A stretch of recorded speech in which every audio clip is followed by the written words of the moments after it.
So, Tim, let me throw in something else. Kent County is a critical factor here in this race in Michigan.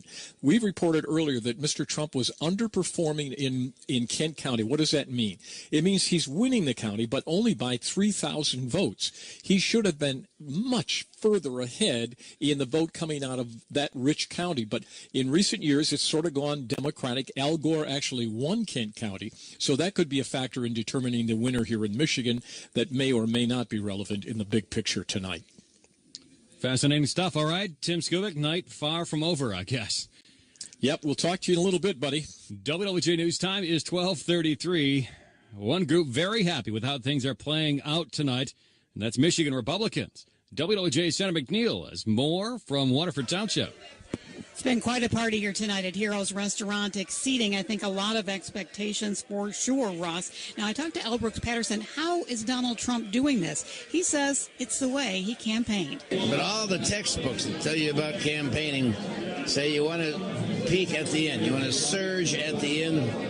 I think sometimes people make a mistake. They peak in the middle with 6 weeks to go, then they come down and they miss the end of the campaign. I think Trump did it right.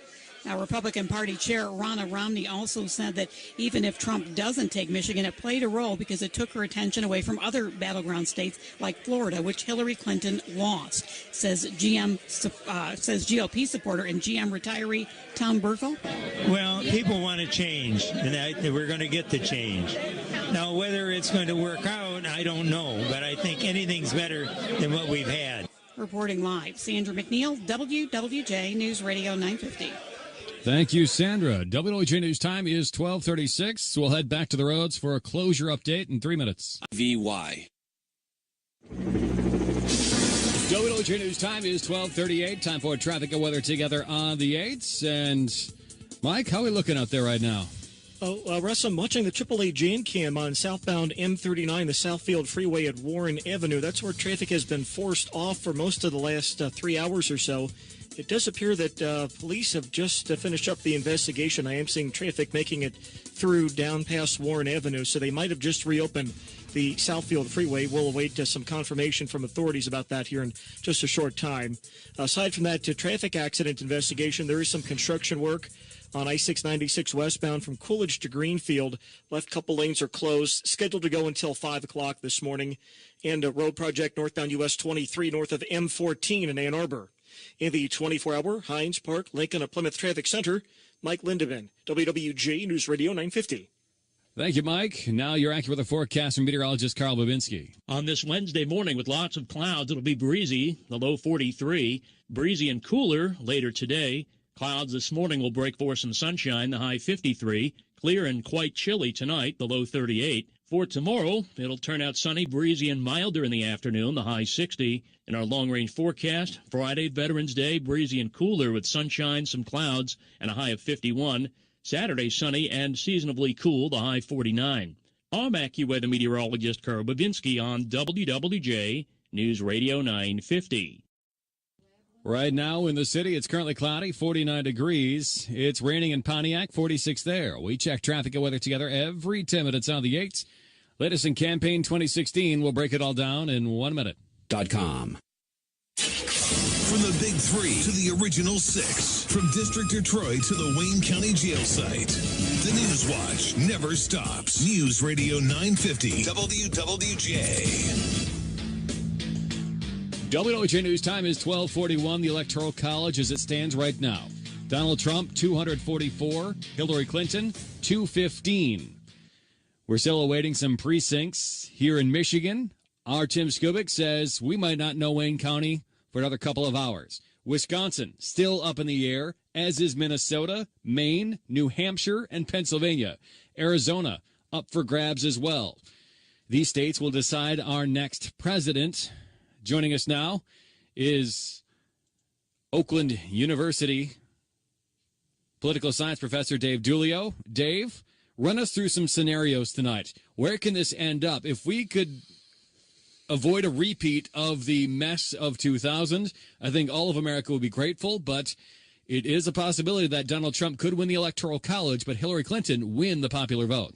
That is certainly a possibility, which, as you say, we would be right back almost to where we were in 2000 when George W. Bush eked out an electoral college victory over Al Gore, who got roughly 500,000 more popular votes across the country. Right now, Donald Trump is winning some states, and he's winning them by very narrow margins, while Hillary Clinton, for example, won in the state of California by almost 1 million votes. So that's how we get to that scenario. And that 1 million is with just 1/3 of the total vote counted at this point. So there's an awful lot more people in California coming. She's gonna rack up an even bigger victory, which makes it even more likely that scenario would be the case. There's also a map out there which includes Donald Trump winning Wisconsin and Arizona, and pretty much nothing else. Or maybe one more state where we could end up with 269 tie, in which case the President of the United States is picked by the U.S. House of Representatives. And currently controlled by the Republicans. In fact, they're gaining seats tonight, it looks like. One state, one vote. But if the members of Congress follow the will of the people from their state, Trump has won more states tonight than Clinton, which you would imagine would take it to his favor. However, if she wins the popular vote, you could have a bunch of people argue that, hey, look, she won more votes. Country wants her. You should all vote for her. Right? It is at that point in that scenario, it becomes incredibly unpredictable. Oh my goodness. So even tonight, even knowing Wayne County, even once we get things sorted out in Minnesota and Wisconsin and Pennsylvania, this might not all be over. The chances of that scenario are slim, but never say never. Not improbable. All right, Dave Dulio, thanks a lot for your work tonight. Really appreciate it. Hey, it's my pleasure. WWJ News time is 12:44. We'll come back with sports in a minute. For sports, the Guardian Burglar and Fire Alarm Sports Desk. The Red Wings in action tonight. They get it done versus Philadelphia. Thomas Tatar had a goal tying things up for the Red Wings, but the Flyers would take a 2-1 lead into the third. And Andreas Athanasiou with a fantastic breakaway goal, splitting the defense. And that tied things up at 2 for the Wings. This one would go to the shootout where Athanasiou would get it done. Athanasiou can do it for Detroit. Here he comes on Mason. Moves in. Fake. Shoots. Scores! The streak is over. Athanasiou with the goal, and the Red Wings win 3-2 in a shootout. Ken Cal over on 97.1 The Ticket. The Wings hadn't won in Philly since 1997. Football tonight. The Broncos beat the Golden Flashes 37-21. Eastern Michigan with a win over Ball State tonight. They're now bowl eligible. Who saw that coming? And Michigan remains number 3 in the college football playoff rankings. You can follow me on Twitter at McNamara WWJ. WWJ News time is 12:48. Time for traffic and weather together on the 8s. And here's Mike Lindemann. Yeah, Russ, they have cleared the traffic accident southbound Southfield Freeway M39 at Warren. All lanes are back open again. No other reports of accidents, but we'll check the Sarah Chevrolet and Southfield construction alert. Down to 1 lane for some work north of Ann Arbor on northbound US 23 from M14 to Silver Lake Road, scheduled to go until 7 o'clock this morning. In the 24-hour Hines Park, Lincoln, and Plymouth Traffic Center, Mike Lindemann, WWJ News Radio 950. Thank you, Mike. Right now, we're looking at some cloudy skies. It is currently 48 degrees in the city. News now on News Radio 950 WWJ. Michigan Republicans say Trump did what he needed in the last week here in the state. But all the textbooks that tell you about campaigning say you want to peak at the end. You want to surge at the end. I think Trump did it right. That's Oakland County Executive L. Brooks Patterson. Now we take you to CBS News. CBS News Special Report, Election 2016. Donald Trump, celebrity businessman, television personality, political newcomer, now on the verge of becoming America's next president. Clearing the field in the Republican primaries, defying the polls, essentially running the election day table of battleground states. Trump now has 244 of 270 votes he needs for electoral victory.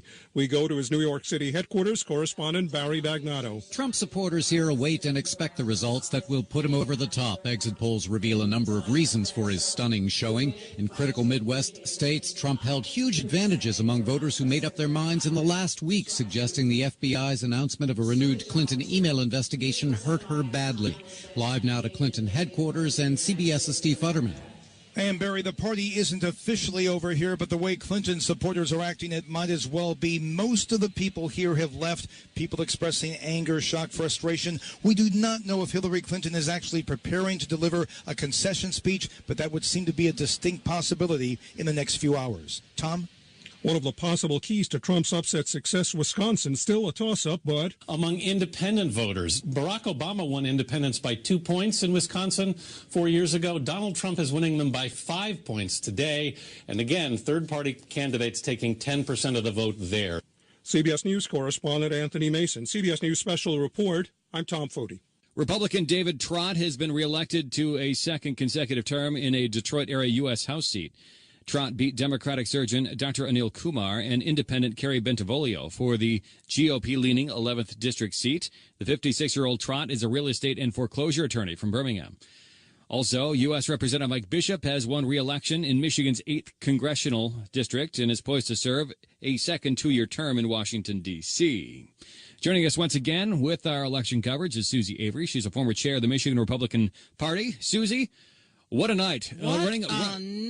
Running out of superlatives for this evening. I know, we are, and it appears that the gentleman running as a Republican in the 1st District, which is Upper Michigan and the Upper Peninsula, has also beat Lon Johnson, who was the former chair of the Michigan Democratic Party, and it was by a fairly substantial margin, I believe about 13%. So that's interesting also. It has been a good night for Republicans in Michigan, and it has been, but it's still so close to call. We still have those Wayne County votes out. We have a number of precincts that have not been counted or in the totals yet, so that'll be interesting. But all eyes are on Michigan from every single news, national to local to county to whatever. We are the ones in the spotlight. It's very interesting, isn't it, Russ? I've never seen an election like this ever. I've been around this a long time, and this is the first time I've ever seen anything like this. It's coming down to the upper Midwest, and I guess you can throw Pennsylvania in there, too. If Pennsylvania goes Donald Trump's way, then the night is essentially over. But eyes are on Michigan at this point because even if Trump does win Wisconsin and things are pointing that way, this one could all end up tied, or with Hillary Clinton coming back if she carries all the other states. Right. She does have to get most of theirs. The road for her is difficult. And we've talked a little bit about, what happens with a tie or what happens if nobody makes that. Nebraska is one of the few states that has this proportional voting. Every other state except for Maine has winner take all. So we could still see some crazy kind of results from that. But what happens, goes to the House of Representatives. And of course, that is for other pundits to discuss the legal technicalities. Very interesting race tonight, and I think probably we will know more about Wayne County within the next 30 to 45 minutes. I know that they're working real hard to get the election returns out. I've just had a note from somebody working down there, and they said they really, really trying to get it out as soon as they can because they know the nation's looking at Michigan. Yep, certainly, and the nation needs to go to bed. It's been a long night. All right, Susie Avery, thank you so much tonight. WWJ News Time is 12:54. We'll check your money. It's time for a look at your money from the Suburban Cadillac Buick Business Desk. Elisa Parenti has our Bloomberg Business Report. We are seeing a huge sell-off in U.S. equity futures, losses of 4% or more across the board. The Dow and S&P E-mini futures are lower by almost 5%.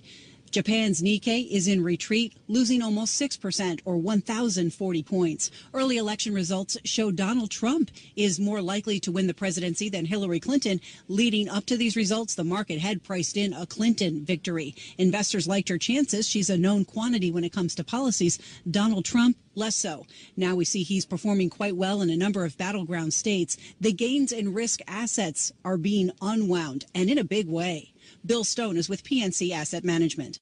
I think just the tightness of it, with markets having really adjusted, I'll say, assuming the Clinton victory, I think you're seeing the pretty strong swings in risk assets. Gold prices are moving above $1,300 an ounce, and the Mexican peso is sinking to an all-time low. I'm Elisa Parenti with the Bloomberg Business Report on WWJ News Radio 950.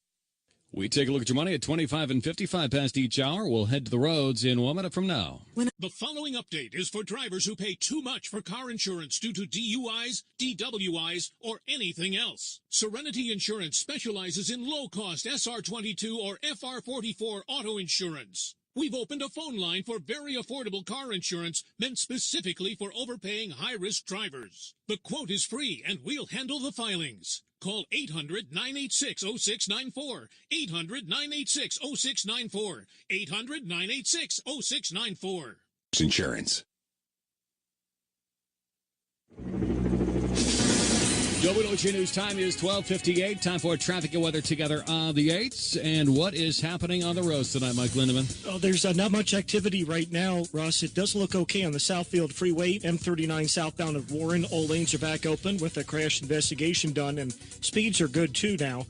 Westbound I-696 does have some lighting work in the middle tunnel. Westbound between Coolidge and Greenfield, the left two lanes are closed. That could go until 4 or 5 this morning.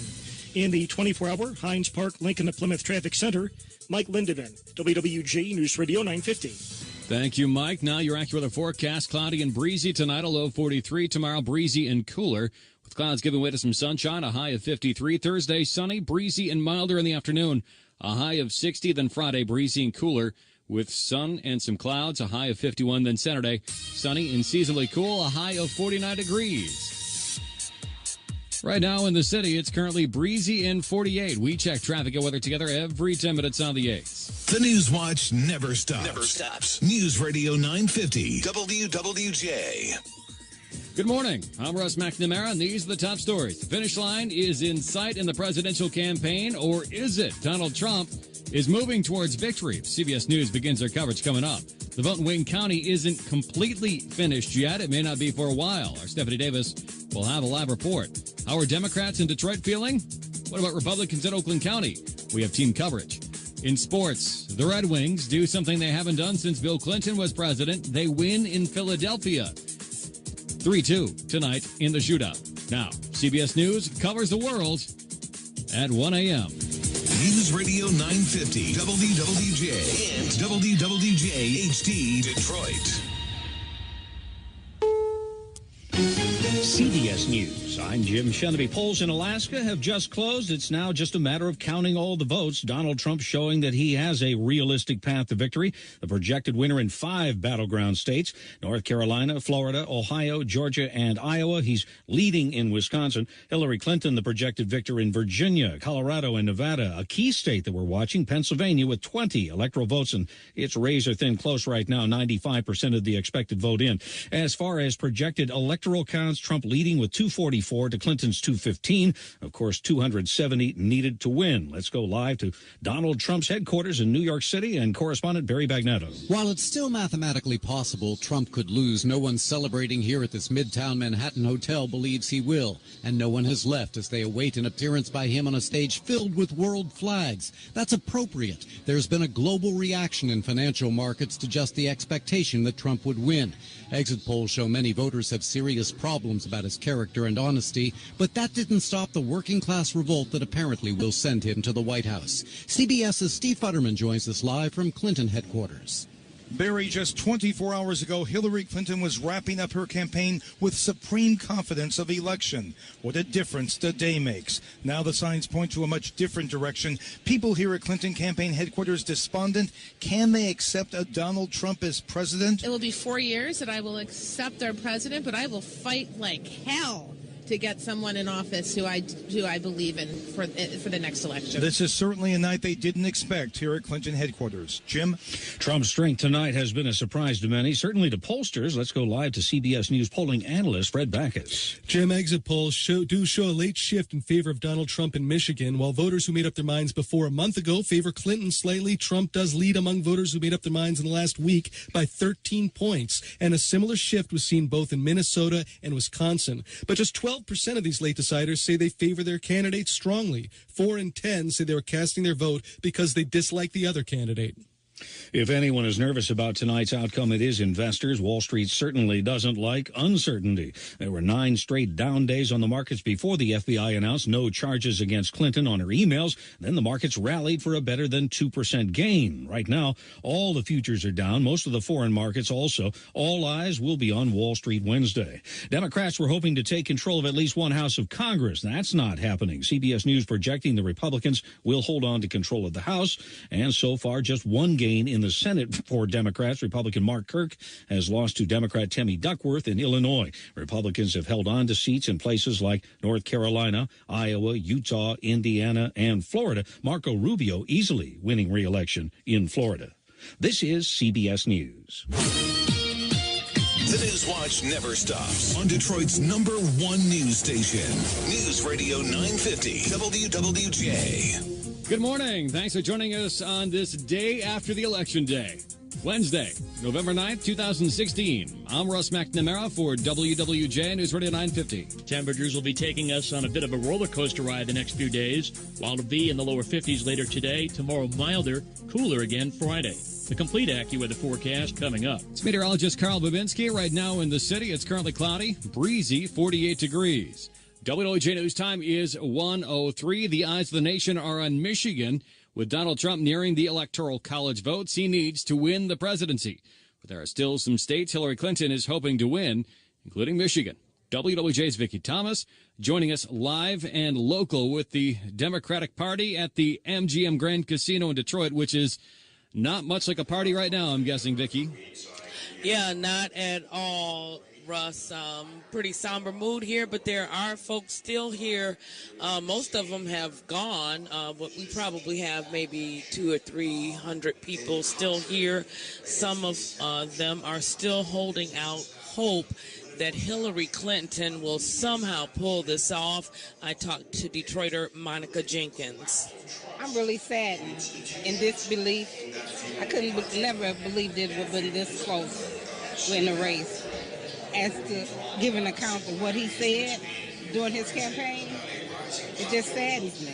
But I'm here to the end.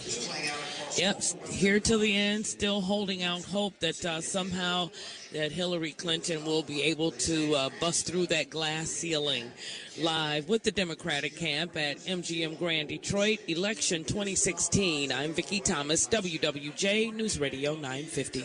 Thank you very much, Vicki. Unofficial results show voters narrowly approving the proposal for the Wayne County RESA that's aimed at benefiting school districts in the county. Superintendent Randy Liepa says individual districts will use the dollars for educational programs and other improvements. Maintaining and reducing class size, making sure that they hire quality teachers, investing in repairing their buildings and their facilities, technology. 2 years ago, voters rejected the proposal. The 6-year millage is expected to generate $80 million in its first year.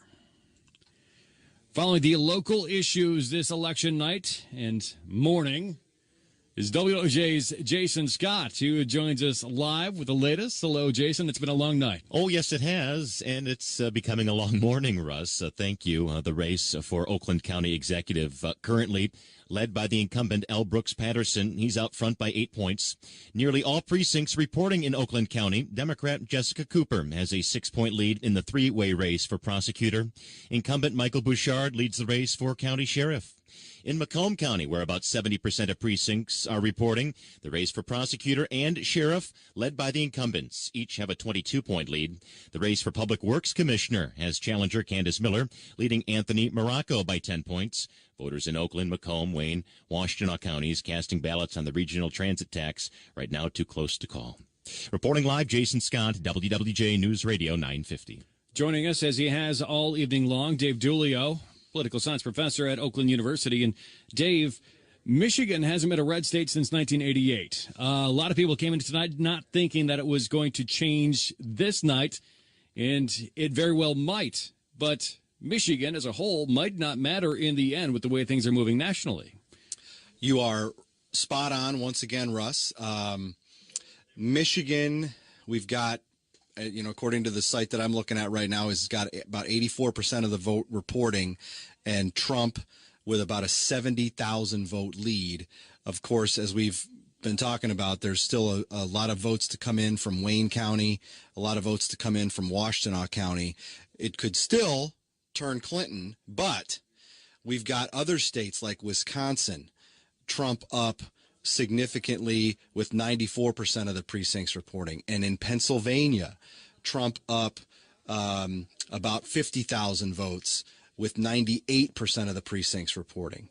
So we are at a, as we talked last hour, we're at a point where Trump is poised, if not likely. That likely is a bit too optimistic for him. He's got a chance to sweep Pennsylvania, Michigan, Wisconsin, Ohio, which is really nobody saw that coming. No, certainly not. In Oakland County, they're just about done counting all the votes there. It looks like Hillary Clinton won in that county 51 to 43%, a margin there by about 60,000 votes. That was not exactly unexpected for Oakland County, at least. We're kind of still waiting on Wayne County at this point.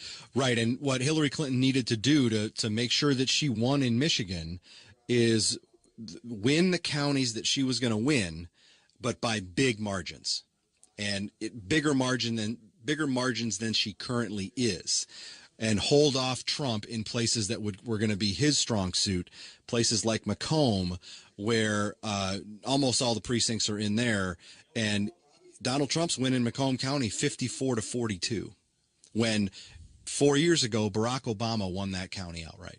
So that's really I see the tipping story. Point. Right. Yep, absolutely. All right, Dave Dulio, thank you very much.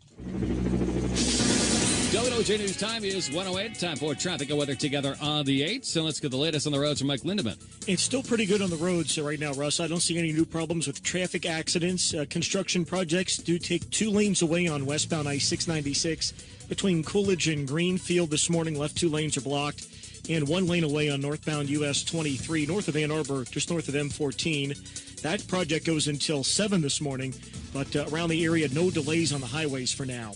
In the 24-hour traffic center, Mike Lindemann, WWJ News Radio 950. Thank you very much, Mike. Now your AccuWeather forecast from meteorologist Carl Babinski. With considerable clouds early on this Wednesday morning, it will be breezy, the low 43. Breezy and cooler later today. Clouds for a while will break for some midday and afternoon sunshine, the high 53. Chilly tonight under a mostly clear sky, the low 38. Breezy and becoming milder tomorrow with lots of sun, the high 60. However, on Friday, Veterans Day, it'll be breezy and cooler once more, the high 51. Saturday, sunny, cool, the high 49. I'm AccuWeather meteorologist Carl Babinski on WWJ News Radio 950. Quiet night all across southeast Michigan. It's cloudy, 46 degrees in Ann Arbor. In Howell, raining, 45. We check traffic and weather together every 10 minutes on the 8th. We come back. Well, the party going strong in Waterford tonight. Senator McNeil is with the GOP. Details coming up in a minute.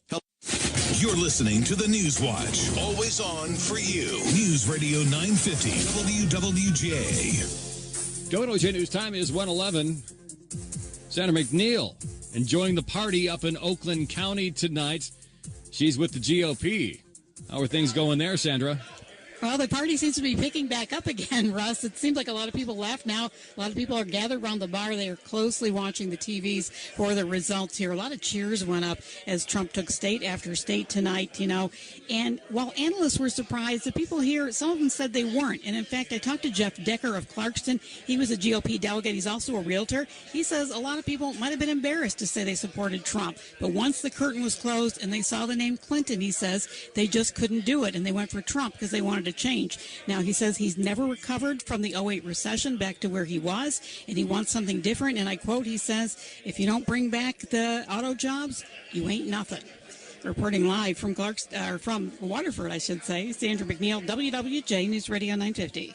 Thank you very much, Sandra. Joining us once again, Susie Avery, former chair of the Michigan Republican Party and former executive director of the Michigan Women's Commission. So, an unprecedented night. We're all keeping an eye on what happens if this happens and, playing out the scenarios in our head and the big boards that you can play with online. And few saw this coming, really. Well, it's interesting because, as I said before, before I came to the radio station tonight, I put a copy of the U.S. Constitution in my purse, which I know people will find amazing that anybody would do this. But in case of a tie, we always look at the 12th Amendment to the U.S. Constitution, and that kind of spells out how to do it. But it really doesn't. I mean, it talks about the House and how it goes and everything, but the House of Representatives would vote one representative from each state. Doesn't say how that representative is chosen. Doesn't say if the House would choose from the representatives who are elected now or who are going to be elected next year. So it's a rather interesting scenario. So hopefully somebody will come out of this election tonight, the winner, so we don't have to get into that, because remembering just what it was like for one state to count those hanging chads with Florida at one race, I don't think we want to go through that again. We're still waiting on some critical states, though. I mean, she does have to, Secretary Clinton does have to really take a look at these states that are still in contention, because even though they're very, very close, they're very, very important in terms of electoral votes. We don't have any more states that are left with just like 1 or 2 electoral votes. I mean, these are big states that she's going to need to get to that 270 mark. Yep, and we'll keep it tracking throughout the night. All right, Susie, thank you so much for joining us once again. We'll check sports in a minute. It's time for sports from the Guardian Burglar and Fire Alarm Sports Desk, and the Wings get it done tonight in Philly. Haven't done that in, 19 years, not since Game 2 of the Stanley Cup Final. Andreas Athanasiou does it for the Wings. Athanasiou can do it for Detroit. Here he comes on Mason. Moves in, fake, shoots, scores! The streak is over. Athanasiou with the goal, and the Red Wings win 3-2 in a shootout. It's Ken Cowell over on 97.1 The Ticket. Thomas Tatar and the aforementioned Athanasiou with goals for the Wings in regulation. College football tonight. Michigan stays at number 3 when it comes to the college football playoff. Western Michigan Broncos with a 37-21 win over the Kent State Golden Flashes. Eastern Michigan beats down Ball State tonight in Muncie, so they're bowl eligible for the first time in many years. You can follow me on Twitter at McNamara WWJ. Sports, sponsored by Basha Diagnostics. We'll head to the roads in 90 seconds. WWJ News time is 1:18. Time for traffic and weather together on the 8s, and here's Mike Lindemann.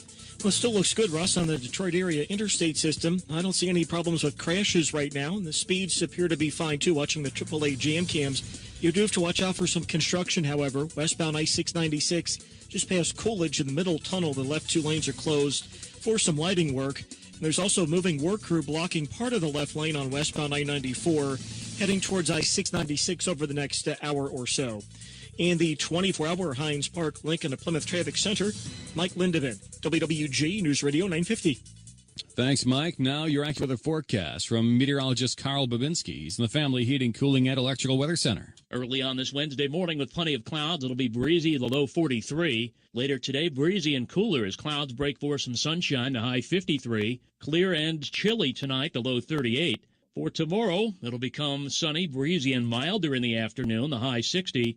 But on Veterans Day, Friday, it'll be breezy and cooler once more, even though it'll be fairly sunny, the high just 51. Saturday, sunny and cool, the high 49. I'm AccuWeather meteorologist Carl Babinski on WWJ News Radio 950. Right now in the city, it's currently cloudy, 48 degrees, winds gusting to 21 miles per hour. In Oxford, it's 47.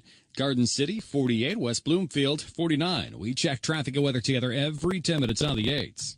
News now on News Radio 950 WWJ. I'm Russ McNamara. Good morning. These are our top stories at 1:19. CBS News now characterizes Arizona and Wisconsin as leaning Trump.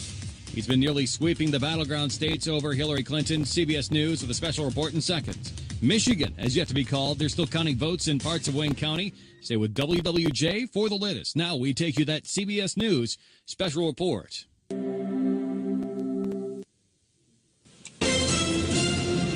CBS News special report, Election 2016. And within striking distance now of the U.S. presidency, political outsider Donald Trump needs less than 30 electoral votes to score one of the biggest upsets in political history. CBS News now projecting Arizona and Wisconsin leaning toward a Trump win there. Among states still out, Minnesota, Wisconsin, Michigan, Pennsylvania, Trump showing unexpected strength in all. And he leads the popular vote as well to his New York headquarters and our Barry Bagnato. Happy but impatient supporters here await the results that they expect will put Trump over the top. Red hats with his slogan, "Make America Great Again," are being waved, and boisterous shouts can be heard in hallways inside this Manhattan hotel a couple of blocks from Trump Tower, where the Republican presidential nominee has been watching the returns with family members.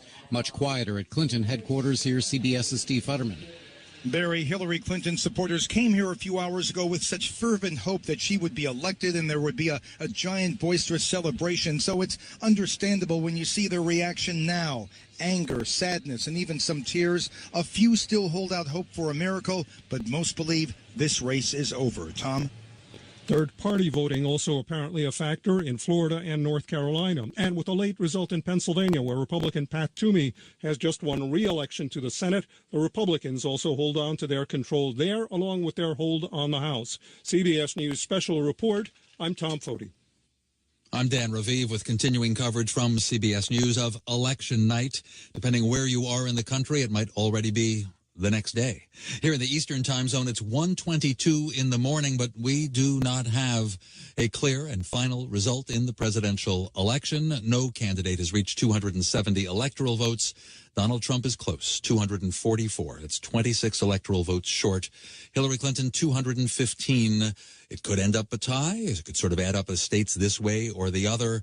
But the feeling apparently at the two rival gatherings, you'd have to say parties in New York City within 2 miles of each other, is, well, the feeling is apparently that Trump will win and Clinton will lose. So let's go first to what is for tonight, the Donald Trump gathering. He's not there yet. We turn to Pam Coulter. I'd like to get an update as to what's happening there, Pam. Well, Dan, I can tell you that unlike the Hillary Clinton campaign headquarters, here it doesn't appear that anyone has left. The floor is still quite packed with people. It's not that large of a ballroom, but it's filled now. And there's a great anticipation, I think, at this point for the eventual arrival of Donald Trump and Mike Pence, but it's mixed also with, I think, a little fatigue because it's so late. If you look outside of the ballroom, there are a lot of people who are just sitting on the floor watching monitors because they've just gotten so tired at this point.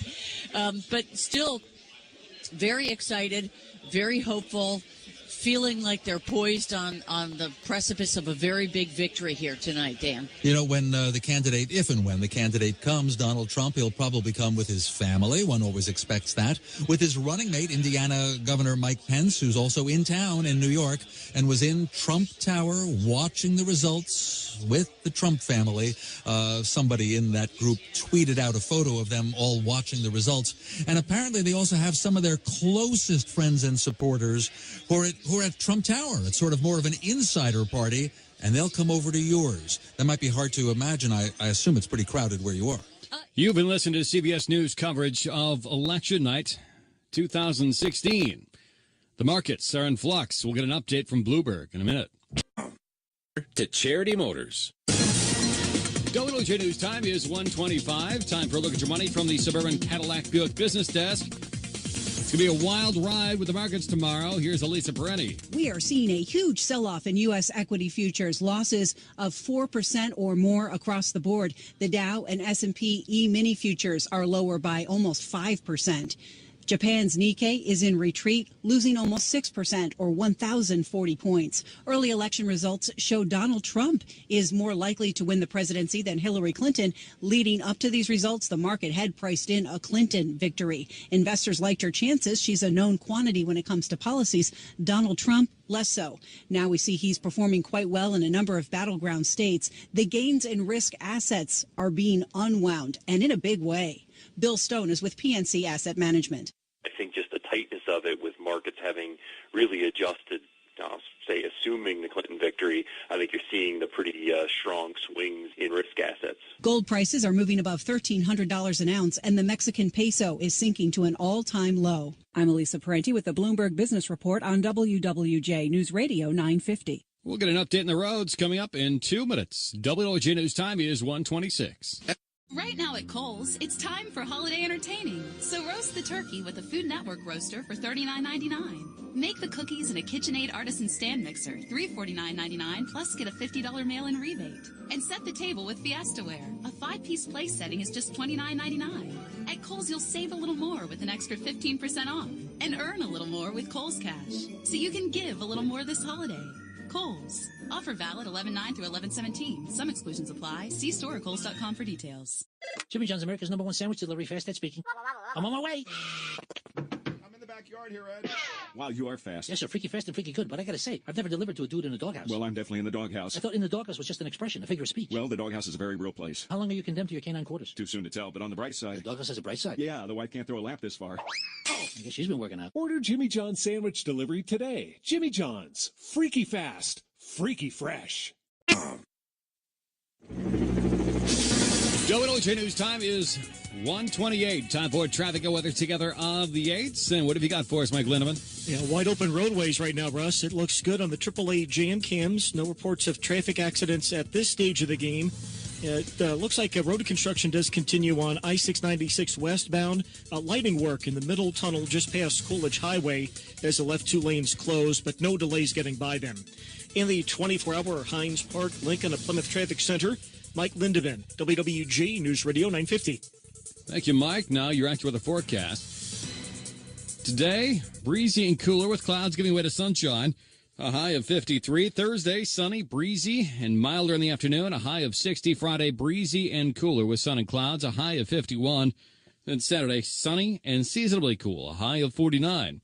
Right now in the city, we are looking at some cloudy skies. It's 48 degrees, breezy out there. In Warren, it's currently 48. In Canton, 49. We check traffic and weather together every 10 minutes on the 8s. The latest from CBS News. 1 minute. MC 2500. The News Watch never stops on Detroit's #1 news station. News Radio 950 WWJ. Republican Donald Trump has maintained his lead over Hillary Clinton. Michigan is still yet to be decided. CBS News begins our coverage with a special report in seconds. They're still counting the votes in Wayne County. Our Stephanie Davis will join us live. And what happened?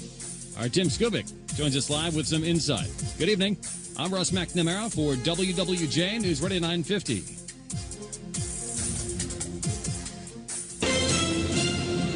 CBS News Special Report, Election 2016. Donald Trump appears to be in the driver's seat in the late vote counting with projected wins in 5 of the battleground states, North Carolina, Ohio, Florida, Georgia, and Iowa. Wisconsin and Arizona leaning Trump. Hillary Clinton projected to win 3 of the battleground states, Virginia, Colorado, and Nevada, but the rest are toss-ups. The mood is not good at Clinton headquarters. CBS's Stephen Portnoy. The faces are long. Some folks have had tears in their eyes, and we have seen many people leave, like at the end of a ball game when the home team is losing. She could still get there, but it seems the consensus in this crowd is that it's not likely. And correspondent Margaret Brennan is outside the White House where a crowd is gathered. You've got chants of Black Lives Matter. You've got anti-Donald Trump chants. You've got pro-Hillary chants. I see red, white, and blue balloons. There were some singing the American anthem. CBS News Special Report. I'm Jim Chenevey.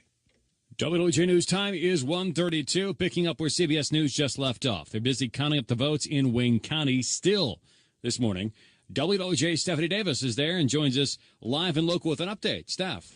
Yes, good morning to you, Russ. They are still counting here at the City of Detroit elections, and I should say most of Wayne County has been accounted for. Wayne County really just waiting on the City of Detroit, and so far, with 485 of the 662 precincts reporting, in Detroit, Clinton is leading Trump with 96% of the votes. Trump has about 2%. That's, of course, not too surprising, but what we have to watch for this morning, Russ, is the number of votes. Right now, Clinton has 146,000 in the city, and that does not include the number of absentee ballots. They have not been figured into this number. So we're waiting They're inching out the results here, and to be honest, just a few minutes ago, I heard them bringing in more cases of ballot boxes, if you will, to be counted. So it looks like we'll be here for a minute. Reporting live in Detroit, Stephanie Davis, WWJ News Radio 950. Thank you, Steph. WWJ News time is 1:33. Shock and disbelief now. That's the feeling amongst most Michigan Democrats gathered at the MGM Grand Casino this morning. WWJ's Vicki Thomas is there and has a live and local report. Good morning, Vicki. Yeah, good morning, Russ. Many of the folks have cleared out now. We probably have maybe 100 and 150 people still inside the ballroom. I just heard someone behind me say, keep hope alive as votes in these last few remaining states, including Michigan, are tallied.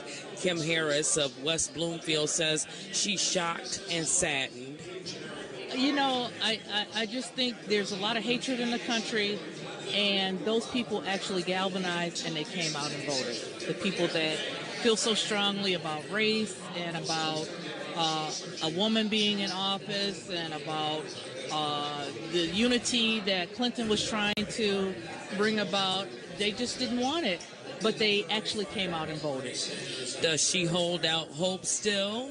I'm a praying person. So, yeah, I am holding out some hope because I'm a praying person. But right now, it just doesn't look good. But I'm just going to stay to the end. And I guess that's what you call a diehard supporter, Russ. Live with the Democratic camp at MGM Grand Detroit, election 2016. I'm Vicki Thomas, WWJ News Radio 950. Thank you very much, Vicki, for your work tonight. WWJ News time is 1:35. So for more insight on what exactly is going on here in Michigan and across the country, we're joined live by our political correspondent, Tim Skubic. What a night, Tim. Hey, Russ.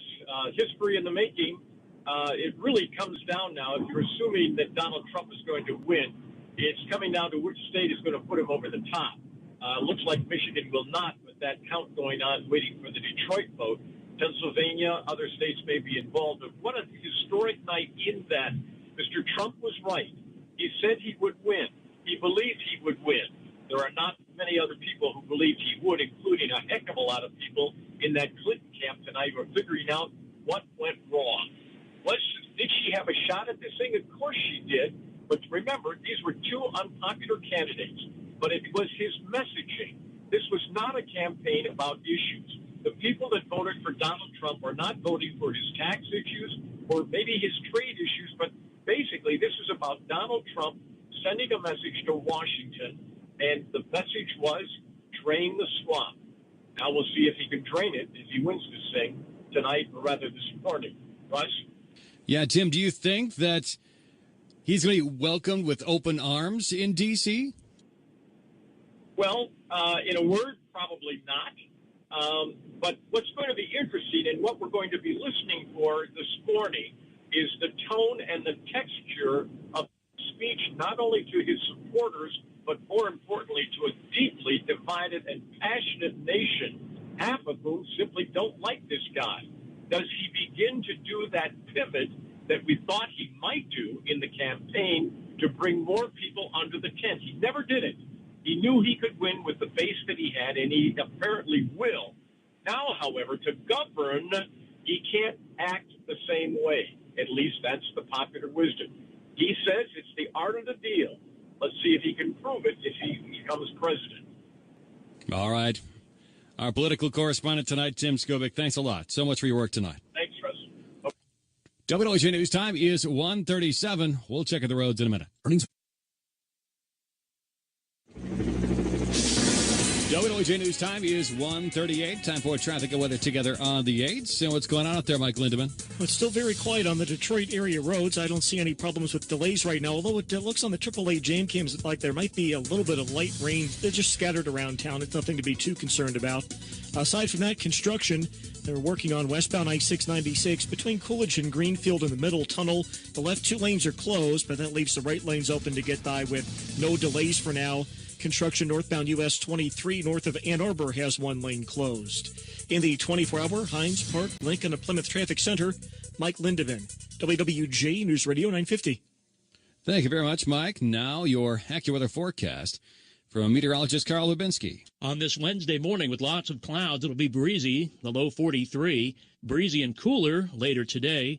Clouds this morning will break for some sunshine, the high 53. Clear and quite chilly tonight, the low 38. For tomorrow, it'll turn out sunny, breezy, and milder in the afternoon, the high 60. In our long-range forecast, Friday, Veterans Day, breezy and cooler with sunshine, some clouds, and a high of 51. Saturday, sunny and seasonably cool, the high 49. I'm AccuWeather meteorologist Carl Babinski on WWJ News Radio 950. Right now in the city, we are looking at some cloudy skies. It's 48 degrees. Currently in West Bloomfield, it's 48 there. And Warren, it's 45. We check traffic and weather together every 10 minutes on the 8s.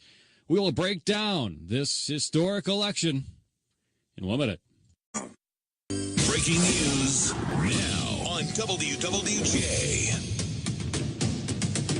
The waning moments, possibly of campaign 2016.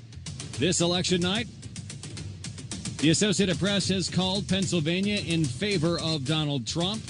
He now has 264 Electoral College votes in his favor. He is 6 shy of the 270 needed. Of course, he has to break the plane there, to use a football term. Joining us once again tonight to break all of this down as we get ever closer, political science chair at Oakland University, Dave Dulio, and former Republican chair here in Michigan, Susie Avery.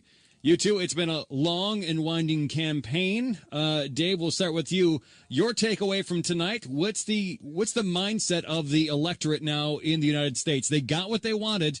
At least it looks like that they're almost there, where change is coming to Washington. A true outsider, nearly elected president tonight. Well, half the electorate got what it wanted, because this remains a very divided nation, a very divided country. And it's going to be up to Donald Trump, someone who is not a politician, he's going to enter into something that he's never done before, similar to entering into a campaign that he'd never run before. He's going to enter into a time where he's going to have to transition into governing and find a way to try and find some common ground, try and find a way to work together with Congress and make a deal or two to potentially have some successes early in his term. Susie, this has seemingly been in the works for a long time for Republicans, whether they would really know it or not. 8 years ago on election night, President Obama was elected. Then the night of his inauguration, Republicans got together, decided, hey, we're going to stonewall this guy at every opportunity. And for the most part, they did that, aside from the first couple of years of his tenure, because, well, that's when Republicans started taking over the House and then later the Senate. So gridlock in Washington, D.C., and that has led to Donald Trump tonight becoming what appears to be the next Republican president. Well, I think we've tried it one way, and it didn't really work. And let's see if it works now with Donald Trump there. And I also have got to say, there was a lot of people who got involved in the Trump campaign who had not been involved in politics before, but they were there for a specific reason, because they just were not happy with the way the country was going. Whether or not they agreed or disagreed that there was gridlock, they did not agree with what was going on. And so now we'll have a chance to see what it's going to be like. I know it's been a long night, but I know that for many supporters of Trump, that they are extremely happy. I know that the Clinton people worked very hard, and that if it is true that we hear her concession speech later tonight, I understand that Paul Ryan has already called to congratulate Donald Trump on his victory.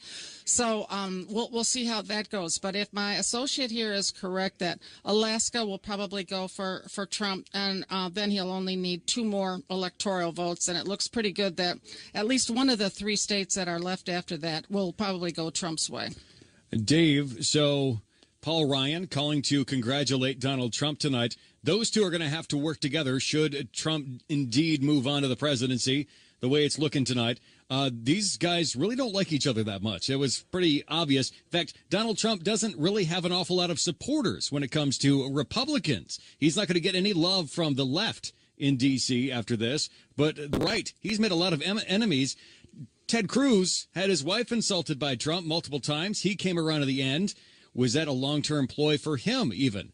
It's very interesting to see how Trump gets along with the GOP after all of this. It'll be very interesting. And one of the things that we're going to have to look at as we go forward is the fact that we've got to, if the results end up being what they look like, we're going to have a governing situation where Republicans are going to be in charge of all three branches of government in the with the Congress and the House and the Senate and the presidency, right? That's unified party government. Republicans are in charge. It's on them now, right? They're going to have to have some accomplishments, find some ways to get some things done.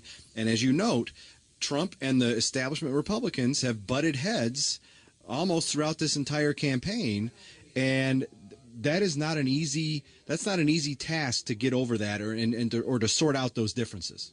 And I have got to say that I think one group of people who will be very happy to see this election end is going to be the Secret Service and the state police and all the security people that surround, because of the many journeys into these states that these candidates made along with the president, because it's very, very difficult to maintain security. And I wonder right now what Joe Biden is thinking, because Joe Biden, as you know, as a vice president, decided not to run. And you wonder what would have happened if he did decide to run. So I think it's been an interesting election, even from the start, to see how this has all ended up. And I think it's going to be quite interesting for us all to watch it now.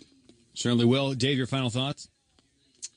Boy, it's a historic night in so many ways. And it would have been historic had Hillary Clinton pulled this out.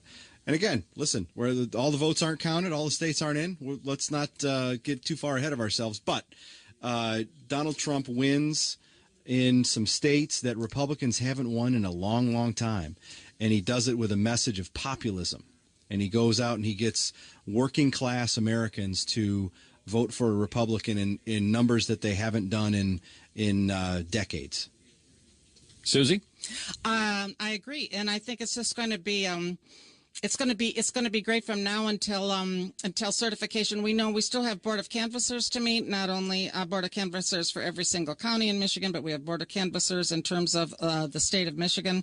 And then we'll have the electors actually vote, which I saw once when I was in D.C., which is quite a historic moment. And we'll start to see a government start to form as to who the president wants to pick to be in his cabinet.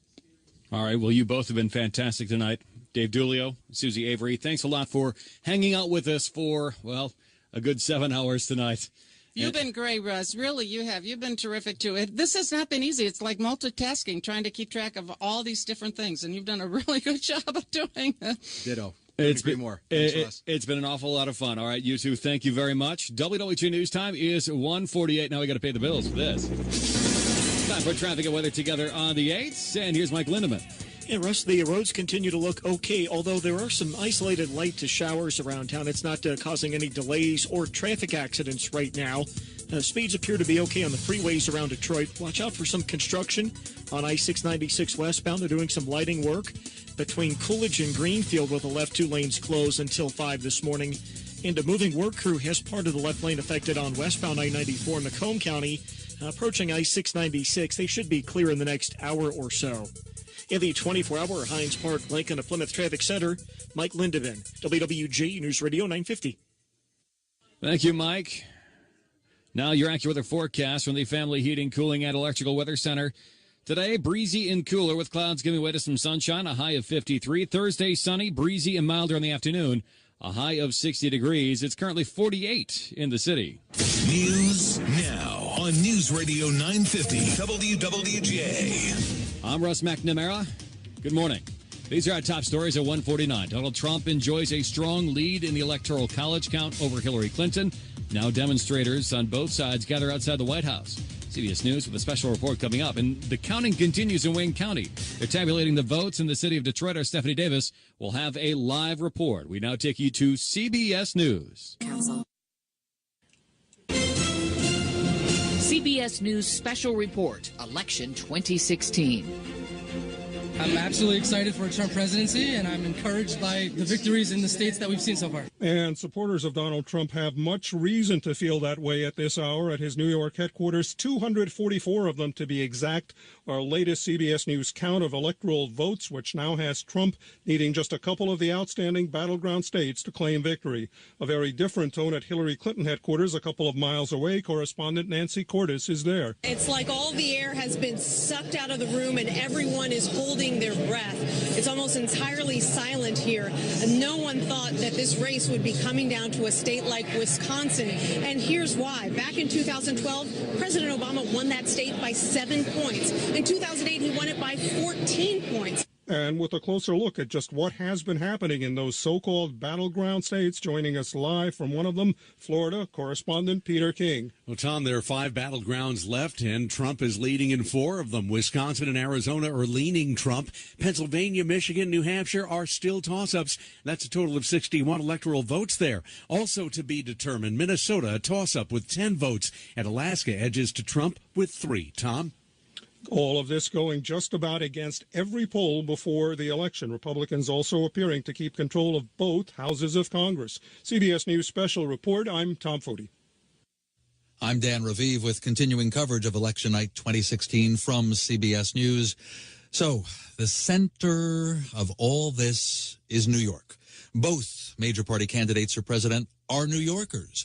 Hillary Clinton, yes, born in Illinois. Yes, she was first lady in Arkansas. Of course, she lived in Washington, but she did become a New Yorker. She was a senator for New York State for 6 years. She lives in Chappaqua, New York, north of New York City, does a lot of business in New York City. And this is where, New York City's where she was going to have her party that they hoped would be a victory party on Tuesday night. As for Donald Trump, of course, he's a New Yorker, and he's at his home in Trump Tower on Fifth Avenue. And he and family members and Mike Pence, his running mate, have been watching the returns coming in, and they're expected, but we're not sure they're going to go to the party that his people, Trump's people, were setting up. And we're going to check in on both of those locations, just a couple of miles apart. First, the Trump party. We turn to CBS News correspondent Pam Coulter. You're not in a Trump hotel. You're in a Hilton hotel where I imagine the number of Trump supporters, if anything, has grown, even though it's 7 minutes before 2 a.m. Well, and Dan, it's a waiting game here still. They're waiting for the final resolution of the presidential election and waiting for Donald Trump and Mike Pence to come here to address their supporters, who happen to be quite thrilled at how things have played out so far, but they're also very weary given the late hour. Anxious for that resolution, they began chanting, call it, meaning call the election. And they broke into a chorus of God Bless America, maybe partly fueled by alcohol, I'm not sure. WWJ News time is 1:53. You've been listening to CBS News anchor coverage tonight on this historic election night. We'll check the markets. They're not looking that great here in the early going in Asia and Dow futures. Details in a minute. WWJ News time is 1:55. Time for a look at your money from the Suburban Cadillac Buick Business Desk. Wall Street panicking. Here's Joan Doniger with our Bloomberg Business Report. An election day lift to stocks took the averages about 1/3 to 0.5% higher on top of far larger pre-election gains. The Dow rose 73 points, the Nasdaq 27, the S&P 8, as investors approached the voting with optimism. Alan Gale of Ridgeworth Investments is among the strategists who believe investors are pricing in a Hillary Clinton victory. The consensus expectation appears to be a Clinton win for the White House and a strong likelihood that the Democrats will regain the Senate. Another indicator of that consensus, another rise in the Mexican peso. It's been a barometer for investors on the vote, and its 1% gain saw it reach a 2-month high. One investor who considers this to be the most exciting election since he started voting 64 years ago, Warren Buffett. The Omaha World Herald says Buffett hired a trolley to take voters to the polls in his hometown. Didn't matter who they supported, any voter who needed one could get a ride. I'm Joan Doniger with the Bloomberg Business Report on WWJ News Radio 950. Clearly that was from earlier. That's all wrong now. What a difference 7 hours makes. The Dow Jones futures down 677 points. NASDAQ down 232 points. S&P 500 down 94 points. In the peso, well, the value against the American dollar has dropped by 10%. We'll check traffic and weather together in 2 minutes. IRS, the most feared agency in the world. Here at Platinum Tax Defenders, we're A-plus rated with the Better Business Bureau, and we're proud to be one of the only firms in the country who helps taxpayers no matter how much they owe. Whether you owe just a few $1,000s or hundreds of thousands, call now and take the first step in getting your tax matter resolved before the IRS seizes your assets or garnishes your wages. Call 800-349-9770. That number again is 800-349-9770. 800-349-9770. WWJ News time is 1:58. Time for traffic and weather together on the 8s. And here's Mike Lindemann. No problems with crashes around Metro Detroit at the moment, Russ. I don't see any delays on the freeway system. There is a backup of about 45 minutes reported at the Ambassador Bridge into Canada for commercial vehicles and trucks right now. No delays at the tunnel or at the Blue Water Bridge. In the 24-hour Hines Park, Lincoln, and Plymouth Traffic Center, Mike Lindemann, WWJ News Radio 950. Thank you, Mike. Now your accurate weather forecast.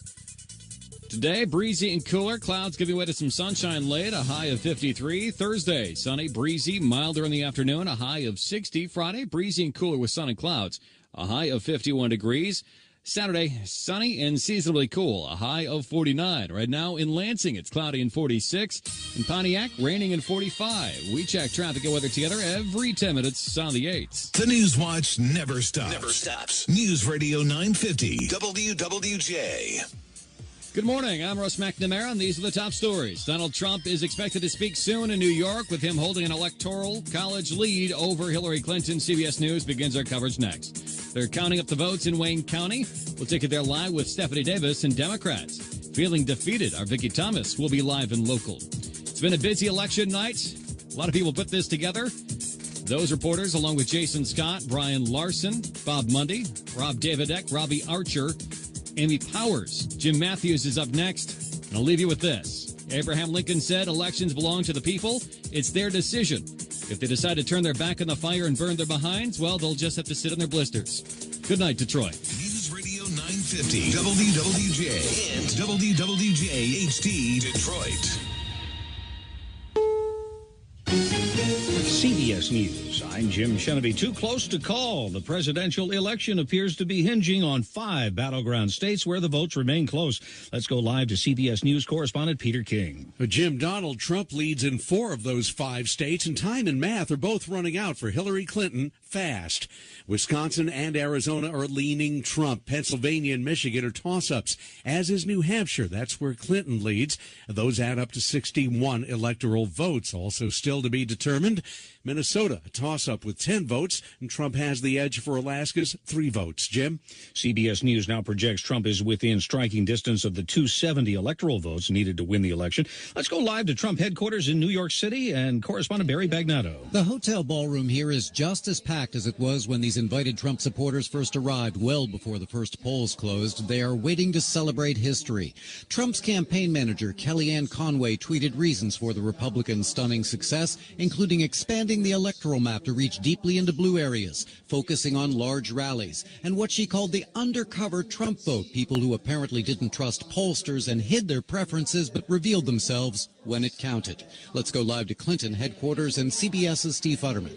Barry, a few moments ago, they played the song Don't Stop Believing. That may be the fantasy dream of Hillary Clinton supporters, but the writing seems to be on the wall. Most Clinton supporters have left the Javits Center, including this woman. Tonight, it's not the America that I grew up in, and I'm concerned about the future of our country. Some Clinton supporters say they will support a President Donald Trump. Some people say they will not. Jim?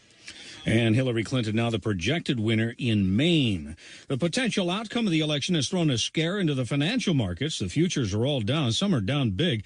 And the Asian markets are spooked. Lucy Kraft reports from Tokyo. In Tokyo, they're calling it the Trump shock, the absence of any clear policy or direction for the U.S. economy in the event of a Republican win triggered a collapse on the Tokyo Stock Exchange, with the Nikkei average losing more than 5% of its value to close at 16,251. The dollar also tanked as investors sold off the U.S. currency to seek the safety of Japanese yen. Lucy Kraft, CBS News, Tokyo. On Capitol Hill, not much expected to change. CBS News projecting Republicans will retain control of the House, and it appears the Senate will also stand pat. No, or just one net loss, 2 Democrats so far, 1 seat. Marco Rubio has easily won re-election to the Senate in Florida. While Democrats have benefited most from the overall Hispanic vote, Cuban Americans help Rubio keep his job. In exit polling, President Obama gets a thumbs up. More than half of the voters approving of the job he's done, but a majority still upset about the way the federal government is running. This is CBS News. The election may not turn out the way they like, but a steady stream of Hillary Clinton supporters in New York visited Rochester's Mount Hope Cemetery Tuesday, placing their I voted stickers on the gravestone of suffrage leader Susan B. Anthony. The cemetery extended hours until the polls closed at 9 p.m. to accommodate those who wanted to pay tribute. The National Park Service says someone vandalized the World War II memorial in Washington, D.C. Apparently someone opposed to that Dakota Access Pipeline. The North Dakota section of the memorial was spray painted with the hashtag #NoDAPL. The Standing Rock Sioux Tribe has been leading the protests over that $3.8 billion pipeline project, which they say threatens the water supply for millions. Tommy Thompson due back in an Ohio courtroom Wednesday. He's the former deep-sea treasure hunter, held in contempt of court since last December for refusing to answer questions about the location of some 500 missing gold coins. He says he told all he knows, but he has memory problems. This is CBS News. The News Watch never stops on Detroit's #1 news station. News Radio 950 WWJ. Good morning, and thank you for joining us on this Wednesday, November 9th of 2016. I'm Jim Matthews for WWJ News Radio 950. On this Wednesday, it'll be cooler with clouds breaking for some sun, milder tomorrow, and then cooler again for Veterans Day. The complete AccuWeather forecast coming up. That's meteorologist Carl Babinski. Right now, cloudy skies, 47 degrees for Detroit. WWJ News Time is 2:05. Well, the election night work still going on at this hour in Wayne County. Michigan has not been called yet. WWJ's Stephanie Davis is live and local with more. Stephanie.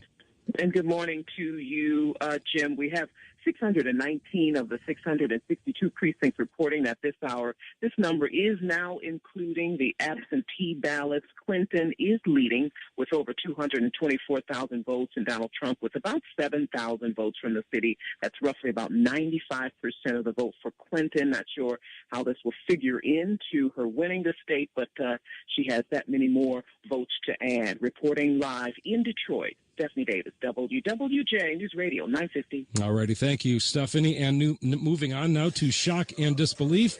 That's the feeling most Michigan Democrats gathered at the MGM Casino this morning. WWJ's Vicki Thomas is there, has the live and local report. Vicki? Yeah, disappointment, disbelief, and even tears here at the Democratic camp, which is pretty much cleared out at this point. And in fact, security just came over and said they would be shutting down the room shortly. There were 3 young people sitting side by side. They were all crying, and their tears and a little bit of booze led to a confrontation with security. I'm the deputy director here. Now, I talked to one of the 3 who was asked to leave. We're crying because, like, if Trump gets elected, then who knows what will become of human rights in this country. You feel like we just got a taste of that? Oh, I completely feel like I got a taste of that. I'm a white American, and I'm with a Mexican American, and it doesn't feel like it's fair. I don't know why I'm being questioned in this country. I'm a white American, and he's being questioned, and he's crying, and I'm crying just because of the fact that America is not fair. No, she told me she was 21 years old, and it's her first time voting. And she was a little bit distraught, and so were the others who were asked to leave. Security told me that it's just normal protocol that when alcohol is involved and someone is actually crying, then they're asked to leave and they come and check on them.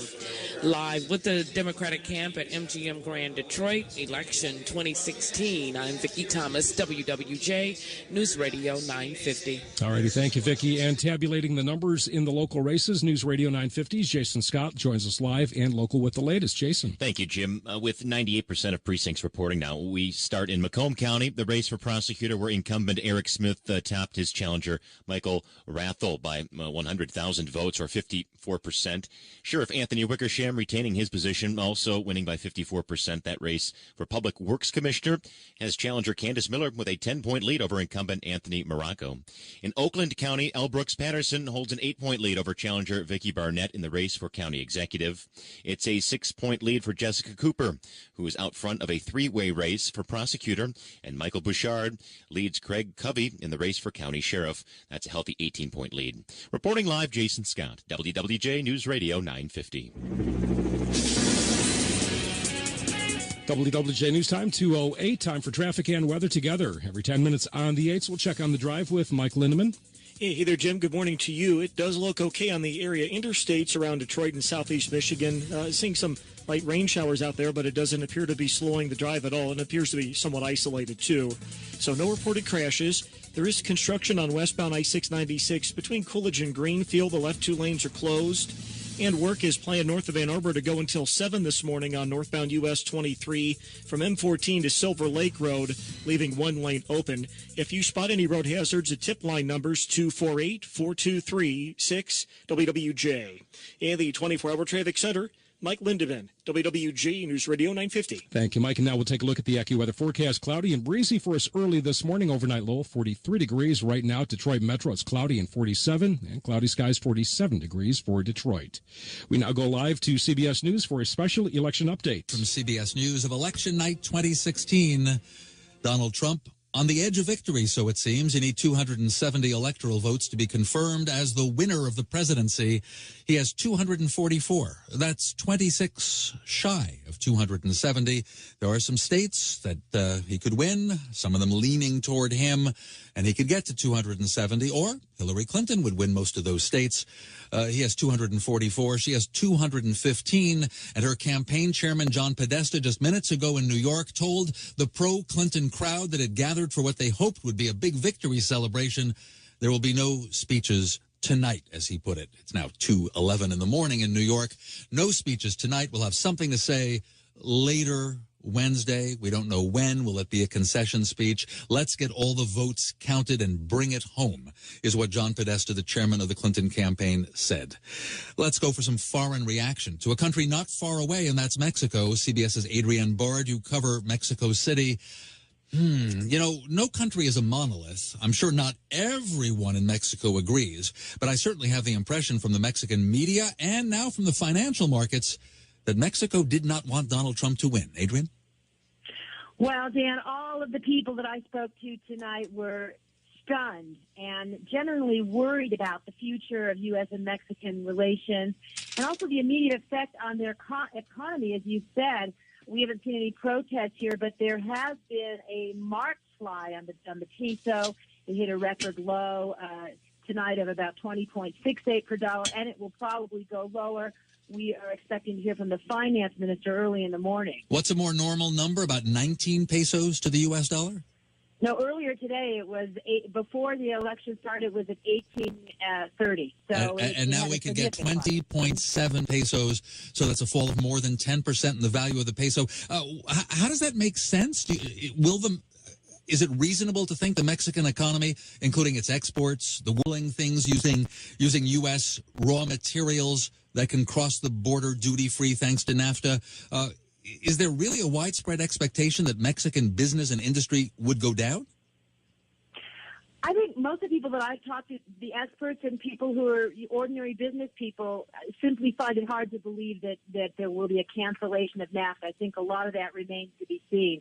But indeed, an immediate effect on the pocketbooks of people in Mexico who buy imported things in grocery stores, things like apples from Washington or fancy imported clothes. All of those things will be more expensive. And again, it's part of the overall Trump effect. We've been watching this throughout the election season. Every time he went up in the polls, Mexico's peso lost value. So this was not unexpected in the event of a Donald Trump presidency. At one point, Trump did visit the president of Mexico. They had what seemed to be, a refined and cultured talk. They agreed to disagree on some issues, including building a wall and who would pay for it.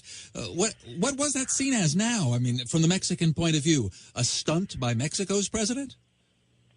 Well, it all fell apart after Donald Trump's visit, and Enrique Peña Nieto fell to his lowest approval rating after that. And indeed, he's going to be in office until December of 2018.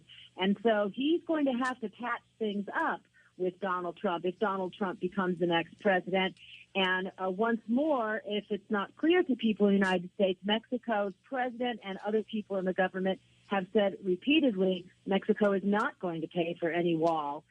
So that's going to have to be dealt with at some point. Adrienne Bard, who reports for CBS News from Mexico City, thanks very much for sharing what you've been hearing, which is shock, as you put it, on the part of many Mexicans to whom you spoke about the election returns in the U.S. Trump hasn't won, but he seems to be on the edge of victory. You need 270 electoral votes. He has 244, and some states haven't yet been all counted.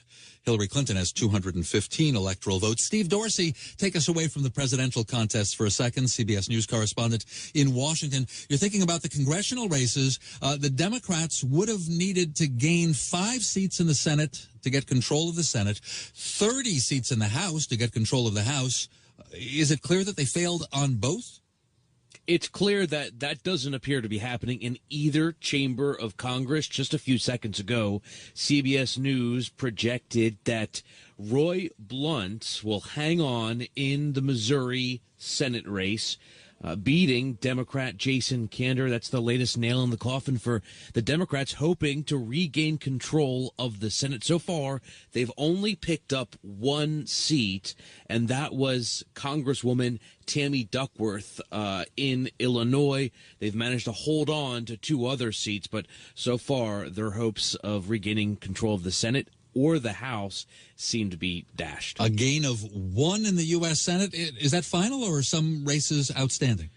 Well, we're still watching Pennsylvania, but right now it appears that Senator Pat Toomey is up several thousand votes over his Democratic competitor, Katie McGinty, and also a very, very close race in New Hampshire. In fact, I don't even think it'll be will have any kind of result tonight. Right now, there's just 300 votes separating Democratic Governor Maggie Hassan, leading right now, against incumbent Kelly Ayotte. 300 votes out of 633,000 votes. Wow. 50-50. That's the Senate race in New Hampshire. By the way, the presidential contest in New Hampshire also a toss-up as of now, with Hillary Clinton slightly ahead by 2,900 votes out of more than 600,000 cast. It's been that kind of evening. Now, I'm sure, Steve, that when it comes to the House side, a lot of races in the West Coast and even in Alaska and Hawaii, so you don't have a total number for what might have changed from party to party. Not yet. Not yet, but listen, Democrats would have needed to win 30 seats to regain control of the Senate before we were going into this election. That would be the House, 30 seats for the House, right? The House, right. Before we were going in, it looks like they were going to win 16 or so. They're probably even safer than that now. So it just doesn't look good for Democrats. Do you believe the Democrats appear to have gained fewer than 16?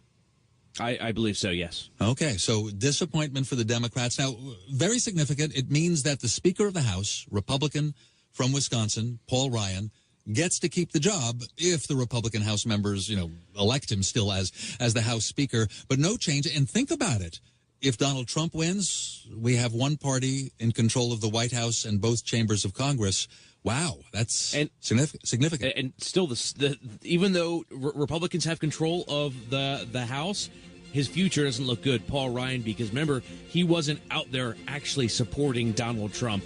He could have that beef still there. Yeah, there could be a fight there. CBS News correspondent Steve Dorsey in Washington looking at the congressional races and disappointment for Democrats. It's coming up to 18 minutes past the hour. We have more coverage from CBS News of Election Night 2016. Please stay tuned.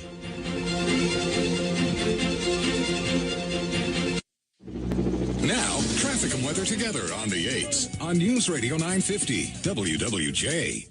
218 looks okay on the Detroit roads. Traffic, as you might expect for this time of the morning, is light, so there are no problems with congestion. I've seen some light rain showers on the AAA jam cams, just watching them around town. Very isolated and scattered, and not too much to be worrying about. Just be aware of the conditions as you make the drive. Some construction on I-696 westbound between Coolidge and Greenfield with the left 2 lanes closed. And they're down to 1 lane for some work on northbound US 23 north of Ann Arbor until 7 this morning. In the 24-hour Hines Park, Lincoln, and Plymouth Traffic Center, Mike Lindevin, WWJ News Radio 950. All righty. Thank you, Mike. Now we'll get the AccuWeather forecast courtesy of Carl Babinski from the Family Heating, Cooling, and Electrical Weather Center. Cloudy and breezy for us early this morning. Overnight low 43 degrees. Then later on for our Wednesday, it's breezy and cooler. Clouds giving way to sunshine as we get up to a high of 53. Clear and chilly tonight. We fall to low 38 degrees. And then for Thursday, it's sunny, breezy, and milder for the afternoon. Thursday's high up around 60. Mount Clemens seeing some light rain now where it's 46 degrees. At Detroit Metro, it's cloudy and 47. And cloudy skies 47 degrees for Detroit. We check traffic and weather together every 10 minutes on the 8s around the clock. Also anytime on demand at WWJ.com. WWJ News Time is 2:19.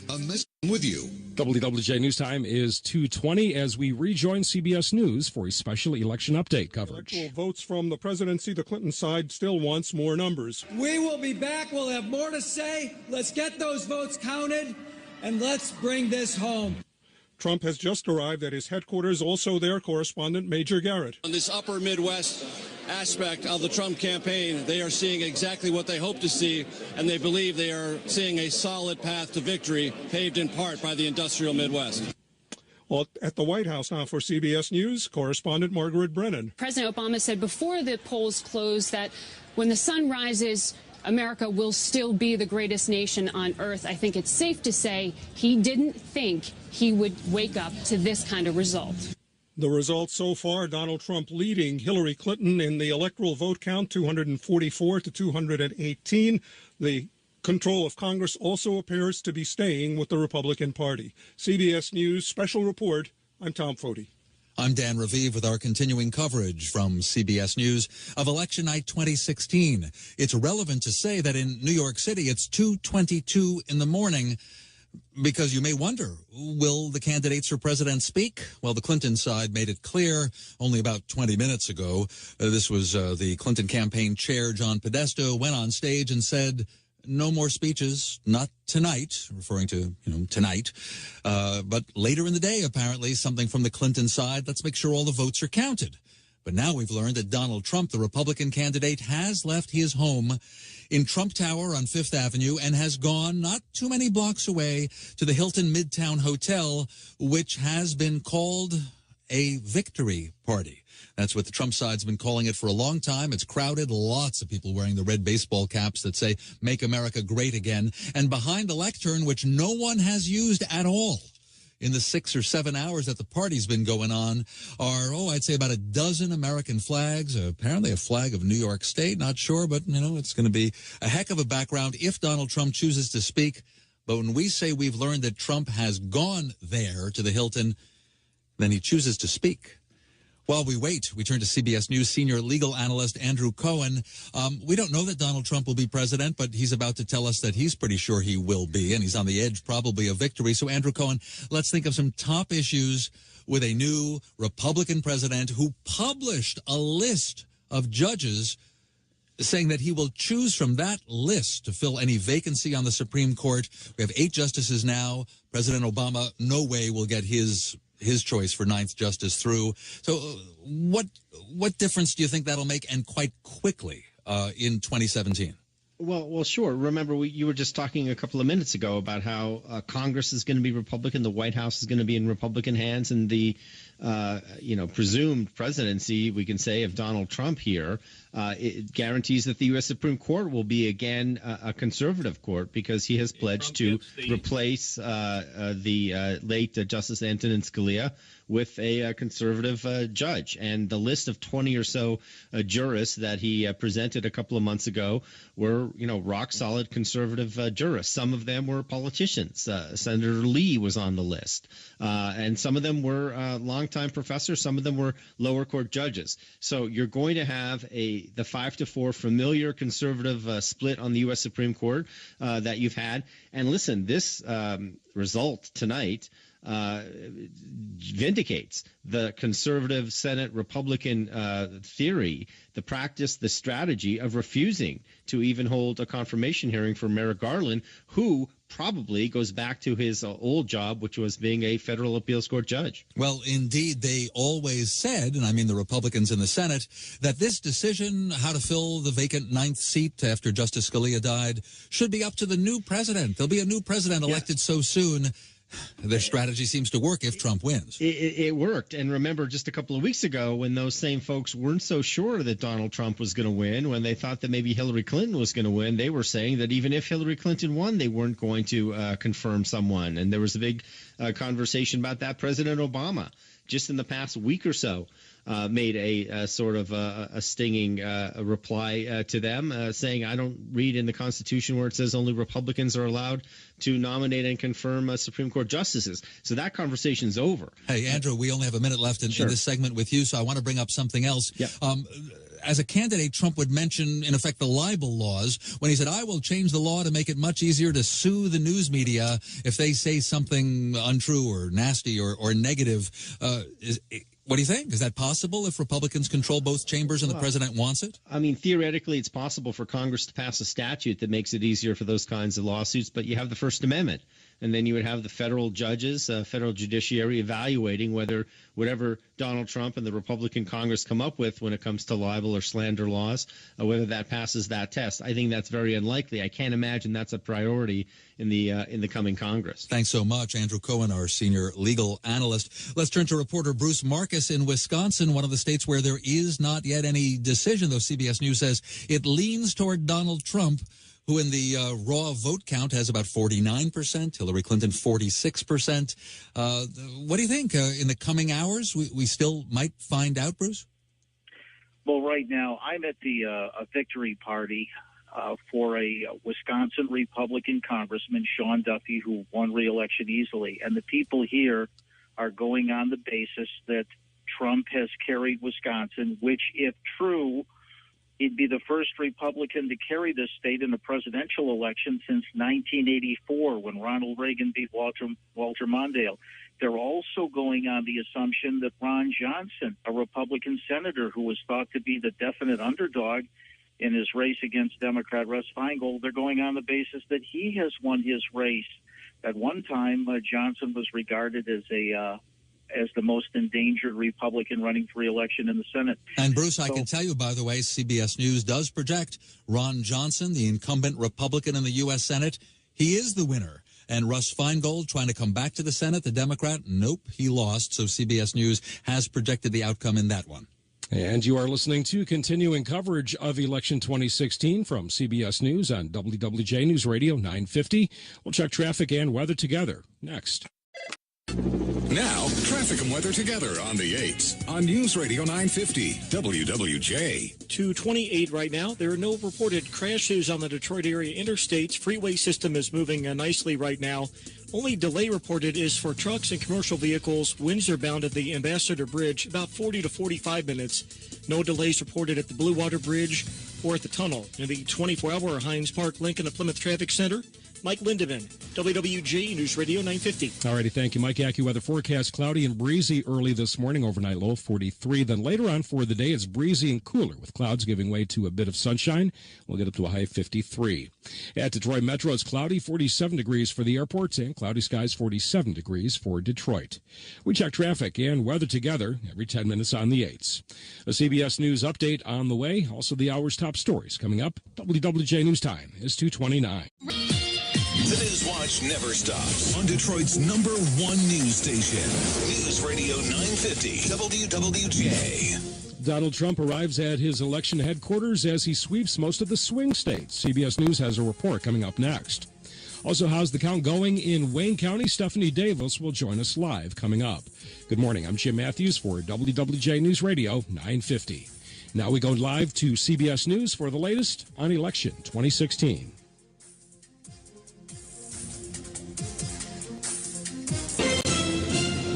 CBS News special report, Election 2016. Trailing Donald Trump in electoral votes badly, Hillary Clinton has decided not to address supporters gathered at her headquarters in New York City tonight.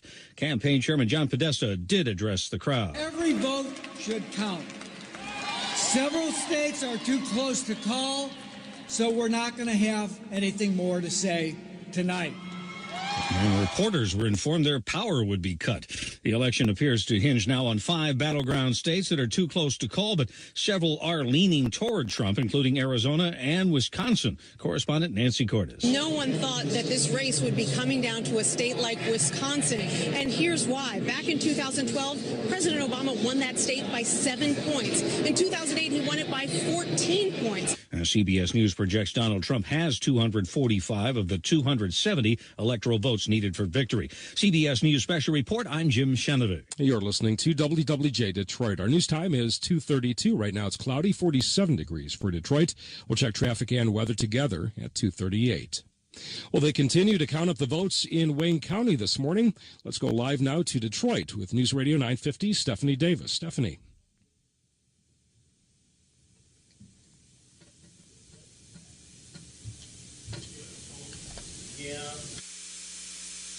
And we'll get back with Stephanie Davis just as soon as we can. Well, the Democrats who gathered at the MGM Grand in Detroit Tuesday night were in disbelief over the election results. Kim Harris of West Bloomfield was among them. I just think there's a lot of hatred in the country, and those people actually galvanized and they came out and voted. The people that feel so strongly about race and about a woman being in office and about the unity that Clinton was trying to bring about, they just didn't want it, but they actually came out and voted. And Harris says that she held out hope until the bitter end that Hillary Clinton would pull it off. Voters in Oakland County are reacting to the close presidential race in Michigan.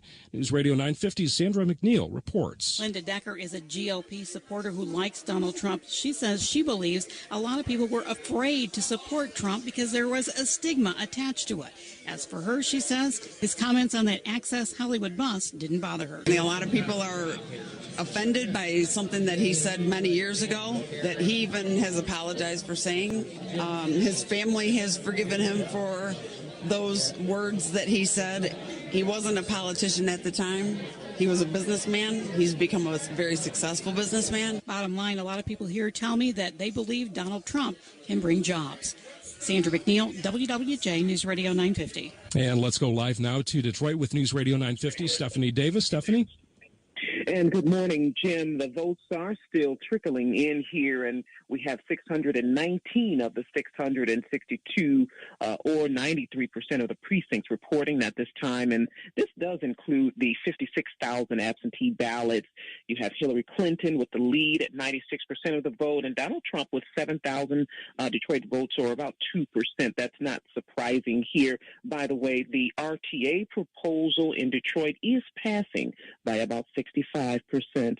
Reporting live in Detroit, Stephanie Davis, WWJ News Radio 950. All righty, thank you, Stephanie. WWJ News Time is 2:34. A millage proposal for Wayne County RISA, rejected by voters 2 years ago, has seen narrow approval a second time around. The proposal lets individual school districts decide how to spend the dollars, with Superintendent Randy Liepa saying that with budgets tight, every dollar counts when it comes to education. I think it was the right time to bring this proposal forward, and the community recognized or has recognized what's been going on with school funding in Michigan, and they're just committed to making sure there's quality programs for their kids. So we're just very, very thankful. The millage is good for 6 years. It's expected to generate about $80 million in its first year. Liepa says with the state controlling spending on education, the millage is the only way to get additional dollars. In Macomb County, retiring Congresswoman Candace Miller has won the race for Public Works Commissioner, beating incumbent Anthony Morocco.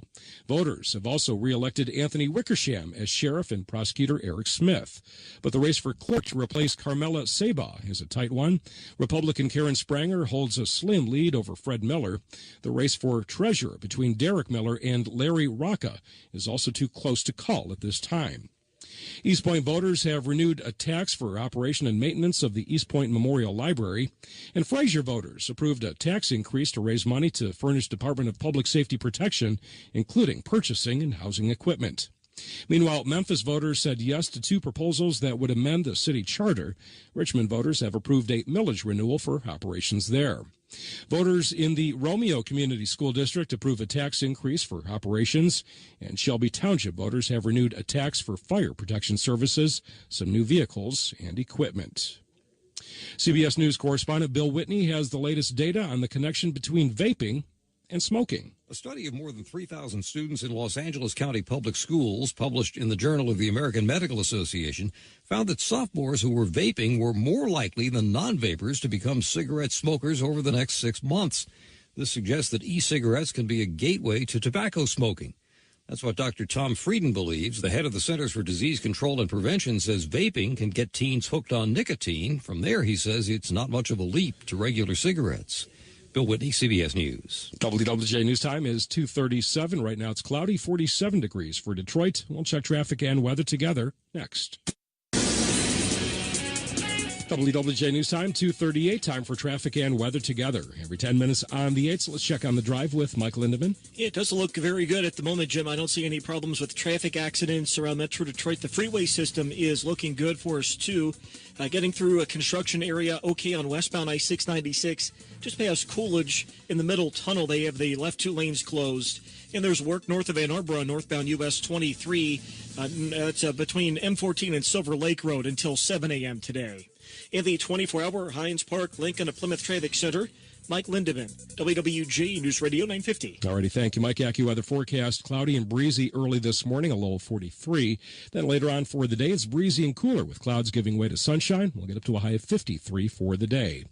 Right now at Detroit Metro, it's cloudy and 47, and cloudy skies 47 degrees for Detroit.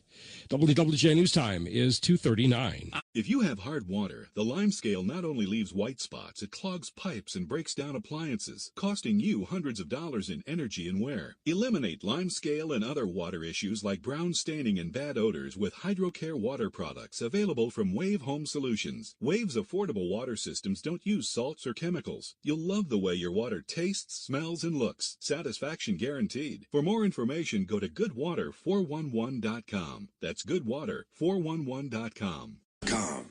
Sense. WWJ News Time is 2:40. We now go back to continuing coverage of election 2016 from CBS News. November 9th, it's 2:40 in the morning. We think we're going to hear from Donald Trump.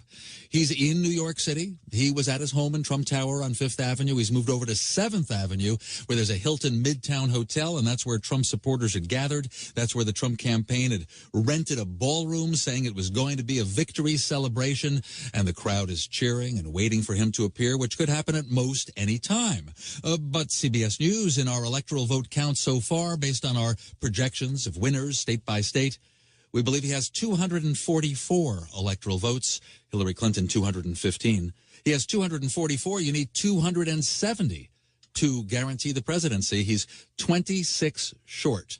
We do believe that he'll be speaking soon to his crowd in New York. These are states that, battleground states that are not yet decided. Arizona and Wisconsin, they lean toward Trump right now. Michigan, Pennsylvania, and Ohio. Also, there's one congressional district in Maine, and that also could be one electoral vote. We at CBS News have just confirmed this, and if I had the sound to tell you, bulletin, Hillary Clinton has telephoned Donald Trump. She has conceded. Donald Trump now has the green light.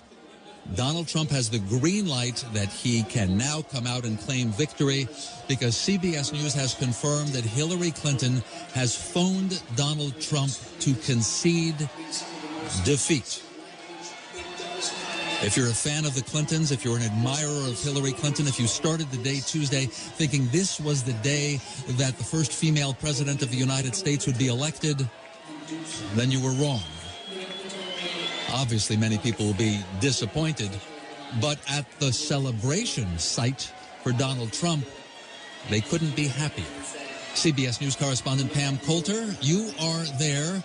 The Hilton Midtown Hotel, a ballroom where Donald Trump will almost certainly speak and declare victory. What's the atmosphere like, Pam? Well, the crowd here in the ballroom is woken up. From their weariness, they're cheering, they're waving their signs. They want Donald Trump to come out here and claim victory. A little bit earlier, there was a video of Hillary Clinton up on the screen, and there were boos and jeers, and the crowd started singing that na, na, na, na, hey, hey, goodbye.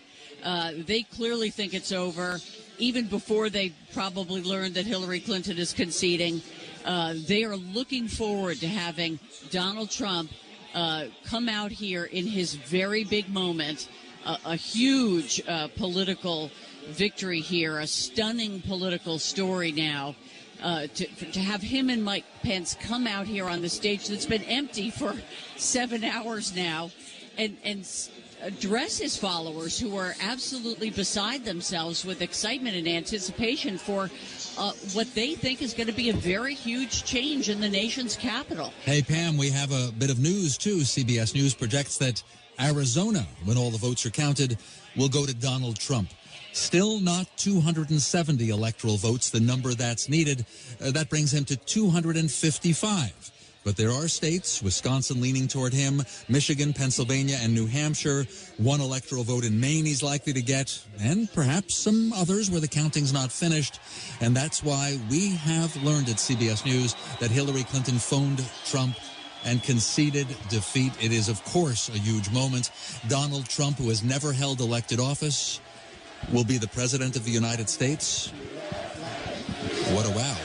The words going around the crowd, USA, as you can hear. USA now, because it was flashed up on the screen. Donald Trump wins the presidency. The Vice President-elect of the United States, Governor Mike Pence.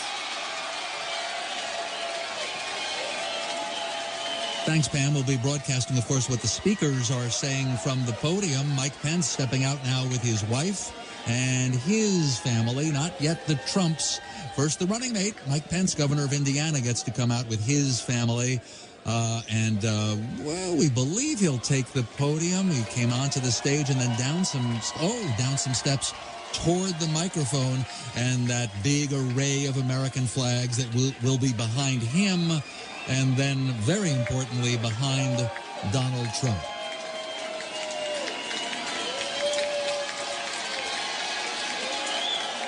Pam Coulter, the crowd is getting what it waited for. Absolutely. And, Donald Trump has said what a great decision he made in choosing Mike Pence. And Mike Pence stuck with him through all the controversies, through that Access Hollywood tape. He went out there and he defended him on the campaign trail. And he was really a big part of the success of this ticket. Mike Pence is at the microphone. This is a historic night.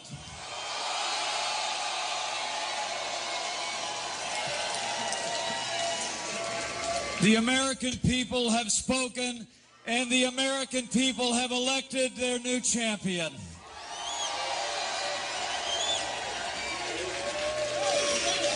America has elected a new president, and it's almost hard for me to express the honor that I and my family feel that we will have the privilege to serve as your Vice President of the United States of America.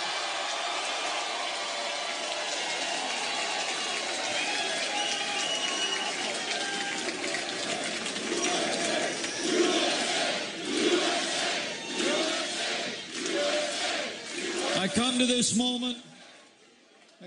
moment deeply humbled, grateful to God for his amazing grace. Grateful to my family, my wonderful wife, Karen,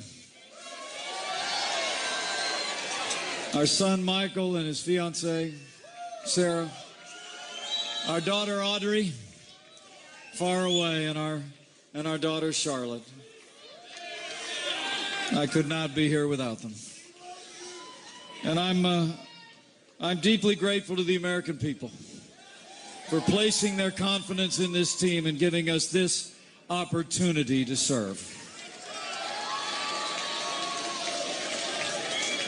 And I'm mostly grateful to our president-elect, whose leadership and vision will make America great again.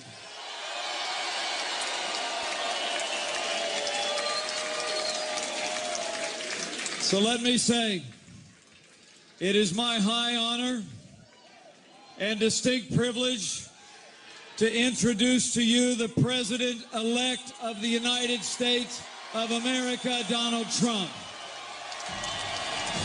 Mike Pence remains at the podium. The podium says Trump, Pence, and Donald Trump has stepped out, just as he did at lots and lots of rallies, wearing a dark suit and a red tie, kind of applauding the crowd and now waving at the crowd. Behind him, his 10-year-old son, Barron, who frankly looks older than his age. Yes, he's out there at 2:48 in the morning.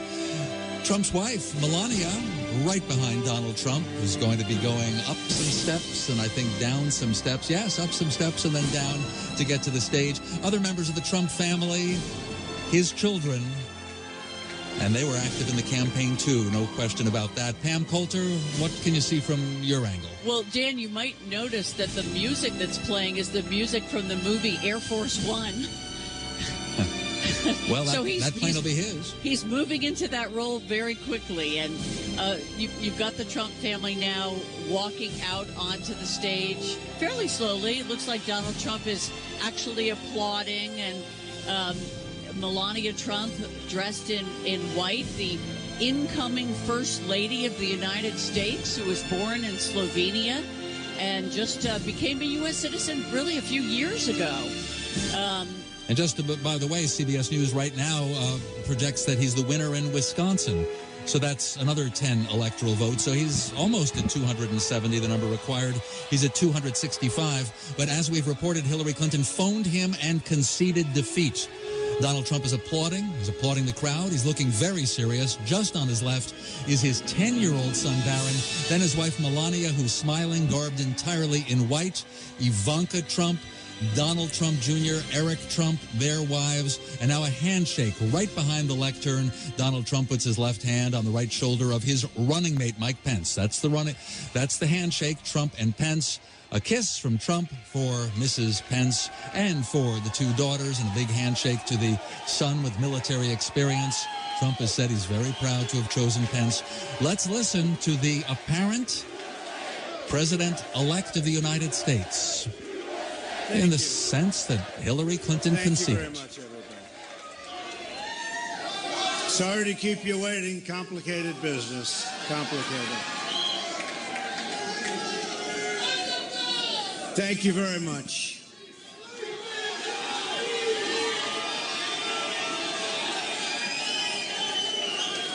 I've just received a call from Secretary Clinton.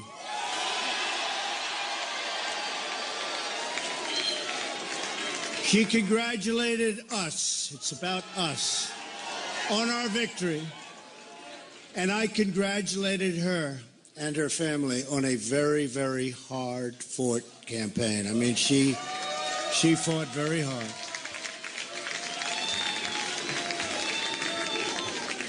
Hillary has worked very long and very hard over a long period of time, and we owe her a major debt of gratitude for her service to our country.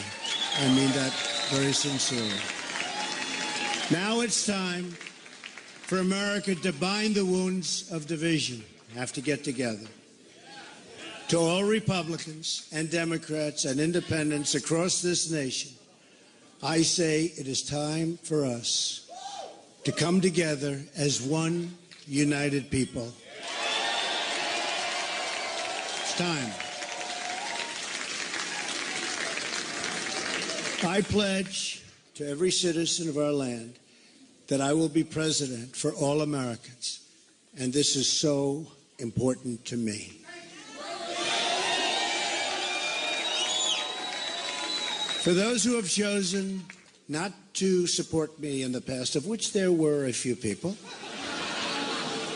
I'm reaching out to you for your guidance and your help so that we can work together and unify our great country. As I've said from the beginning, ours was not a campaign, but rather an incredible and great movement made up of millions of hardworking men and women who love their country and want a better, brighter future for themselves and for their family. It's a movement comprised of Americans from all races, religions, backgrounds, and beliefs who want and expect our government to serve the people, and serve the people it will. Trump now does have the required number of electoral votes. Pennsylvania Working together, Trump. We will begin the urgent task of rebuilding our nation and renewing the American dream. I've spent my entire life in business looking at the untapped potential in projects and in people all over the world. That is now what I want to do for our country. Tremendous potential. I've gotten to know our country so well. Tremendous potential. It's going to be a beautiful thing. Every single American will have the opportunity to realize his or her fullest potential. The forgotten men and women of our country will be forgotten no longer.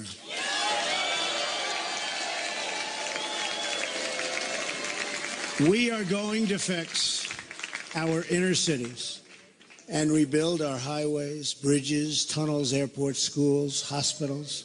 We're going to rebuild our infrastructure, which will become, by the way, second to none.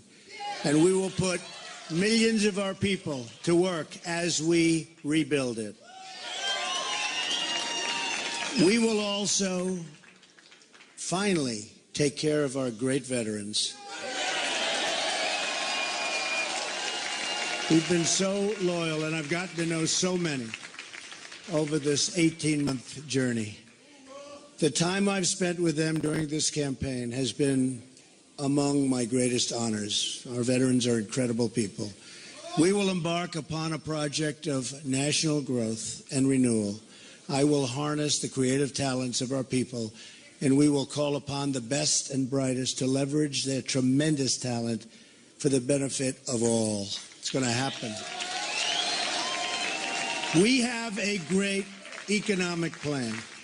We will double our growth and have the strongest economy anywhere in the world. At the same time, we will get along with all other nations willing to get along with us. We will be. We'll have great relationships. We expect to have great relationships. No dream is too big. No challenge is too great. Nothing we want for our future is beyond our reach. America will no longer settle for anything less than the best. We must reclaim our country's destiny and dream big and bold and daring. We have to do that. We're going to dream of things for our country, and beautiful things and successful things once again. I want to tell the world community that while we will always put America's interests first, we will deal fairly with everyone, all people and all other nations. We will seek common ground, not hostility, partnership, not conflict. And now, I'd like to take this moment to thank some of the people who really helped me with this, what they are calling tonight, very, very historic victory. First, I want to thank my parents, who I know are looking down on me right now. Great people. I've learned so much from them. They were wonderful in every regard. I had truly great parents. I also want to thank my sisters, Marianne and Elizabeth, who are here with us tonight. And where are they? They're here someplace. They're very shy, actually. And my brother Robert, my great friend. Where is Robert? Where is Robert? My brother Robert. And they should all be on this stage, but that's okay. They are great. And also my late brother Fred, great guy, fantastic guy. Fantastic family. I was very lucky. Great brothers, sisters, great, unbelievable parents. To Melania and Don.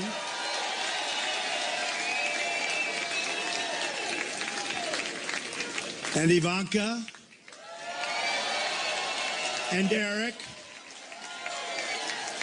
And Tiffany. And Barron. I love you and I thank you, and especially for putting up with all of those hours. This was tough. This was tough. This political stuff is nasty and it's tough. So I want to thank my family very much. Really fantastic. Thank you all. Thank you all. And Lara, unbelievable job. Unbelievable. Vanessa, thank you. Thank you very much. What a great group. You've all given me such incredible support, and I will tell you that we have a large group of people. You know, they kept saying we have a small staff. Not so small. Look at all the people that we have. Look at all of these people. And Kellyanne, and Chris, and Rudy, and Steve, and David. We have got tremendously talented people up here, and I want to tell you, it's been very, very special. I want to give a very special thanks to our former mayor, Rudy Giuliani. Unbelievable. Unbelievable. He traveled with us and he went through meetings. And see that Rudy never changes. Where's Rudy? Where is he? Rudy. Governor Chris Christie, folks, was unbelievable.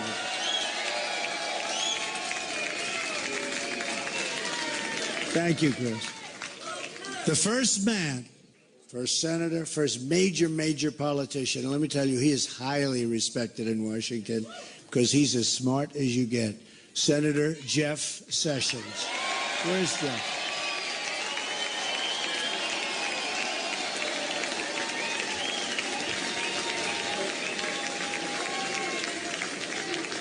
Great man. Another great man, very tough competitor. He was not easy. He was not easy.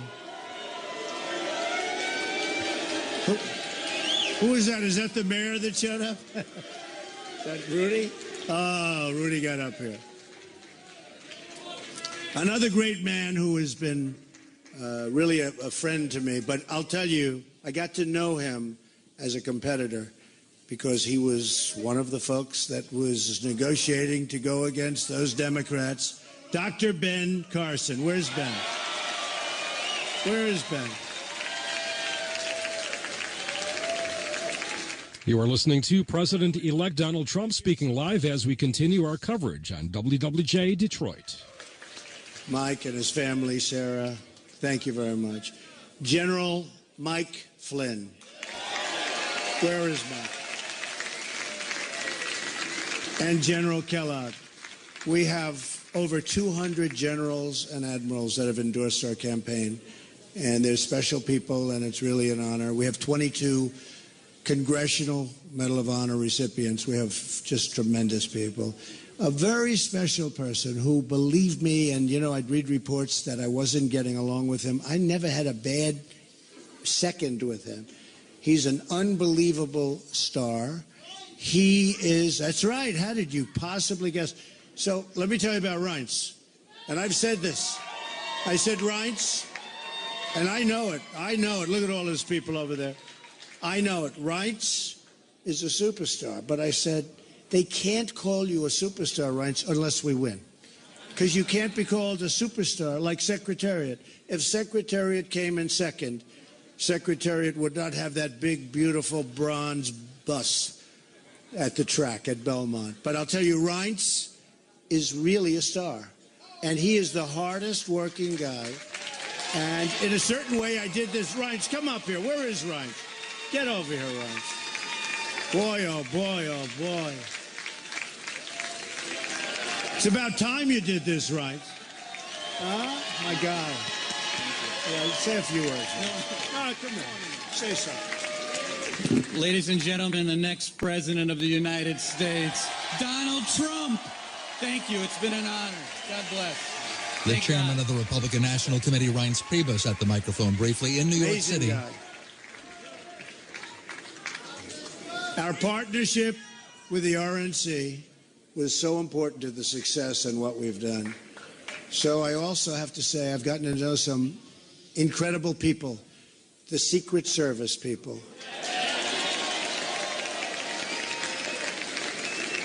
They're tough, and they're smart, and they're sharp, and I don't want to mess around with them, I can tell you. And when I want to go and wave to a big group of people and they rip me down and put me back down in the seat, but they are fantastic people, so I want to thank the Secret Service.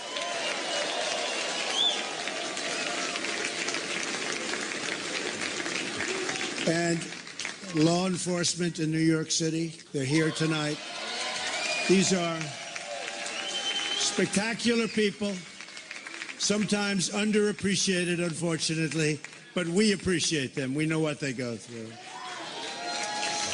So it's been what they call a historic event. But to be really historic, we have to do a great job. And I promise you that I will not let you down. We will do a great job. We will do a great job. I look very much forward to being your president. And hopefully at the end of 2 years or 3 years or 4 years or maybe even 8 years, you will say, so many of you worked so hard for us, but you will say that that was something that you were very proud to do, and I can thank you very much. And I can only say that while the campaign is over, our work on this movement is now really just beginning. We're going to get to work immediately for the American people. And we're going to be doing a job that hopefully you'll be so proud of your president. You'll be so proud. Again, it's my honor. It was an amazing evening. It's been an amazing 2-year period. And I love this country. Thank you. Thank you very much. Thank you to Mike Pence. Thank you, everybody. Thank you. The presumptive president-elect of the United States, Donald Trump, turns to the right and shakes hands with his running mate, who is slated to be vice president as of January 20th, Mike Pence. They shake hands, have a few words together. Donald Trump now passes his son, 10-year-old Barron, a kiss for his wife, Melania, a kiss for Ivanka and her husband, Jared Kushner, daughter, Tiffany. I won't report all the kisses, but there's Donald Trump Jr. and his son and his wife, and Eric Trump and his wife. And, well, you get the idea. Correspondent Pam Coulter, you're there. Hey, once again, they're playing that Rolling Stones song, You Can't Always Get What You Want, that for some reason all of his rallies would close with. Yeah, well, he got what he wanted this time, didn't he, I guess? Yeah, I'll see that. Okay, more gracious than you'd expect about Hillary Clinton, but not just from him. He said it was a very hard-fought campaign. She's done a lot for the country. We owe her a major debt of gratitude for her service. Said, right, he said, I really mean that. How'd the room take it? Well, that really struck me that after what was probably the most negative, bitter, a name-calling campaign of our lifetimes, Dan, that was a very gracious and conciliatory speech by Donald Trump there, who immediately gave credit to Hillary Clinton for fighting hard. And as you say, he said, we owe her a major debt of gratitude for her service to the country. And now he wants to bind the wounds that were caused during this campaign. He wants the country to come together as a united people, he said, and he pledged he would be president for all Americans. So quite an amazing night here.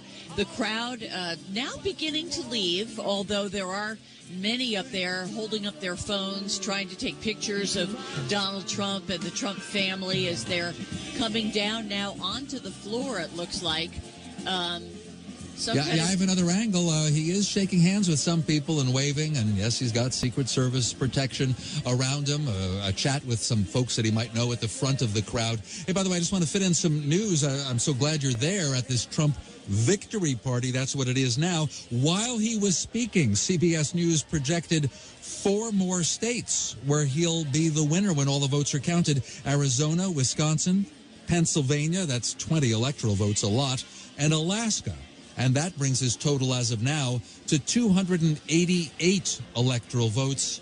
You need 270 to lock up the presidency of the United States. Donald Trump, 289, I'm told. But reading on a nice computer screen from CBS News, I see 288. You know what most folks would say? It's over 270. And Hillary Clinton phoned him and conceded. We have a lot more ahead. Our coverage continues of Election Night 2016 from CBS News.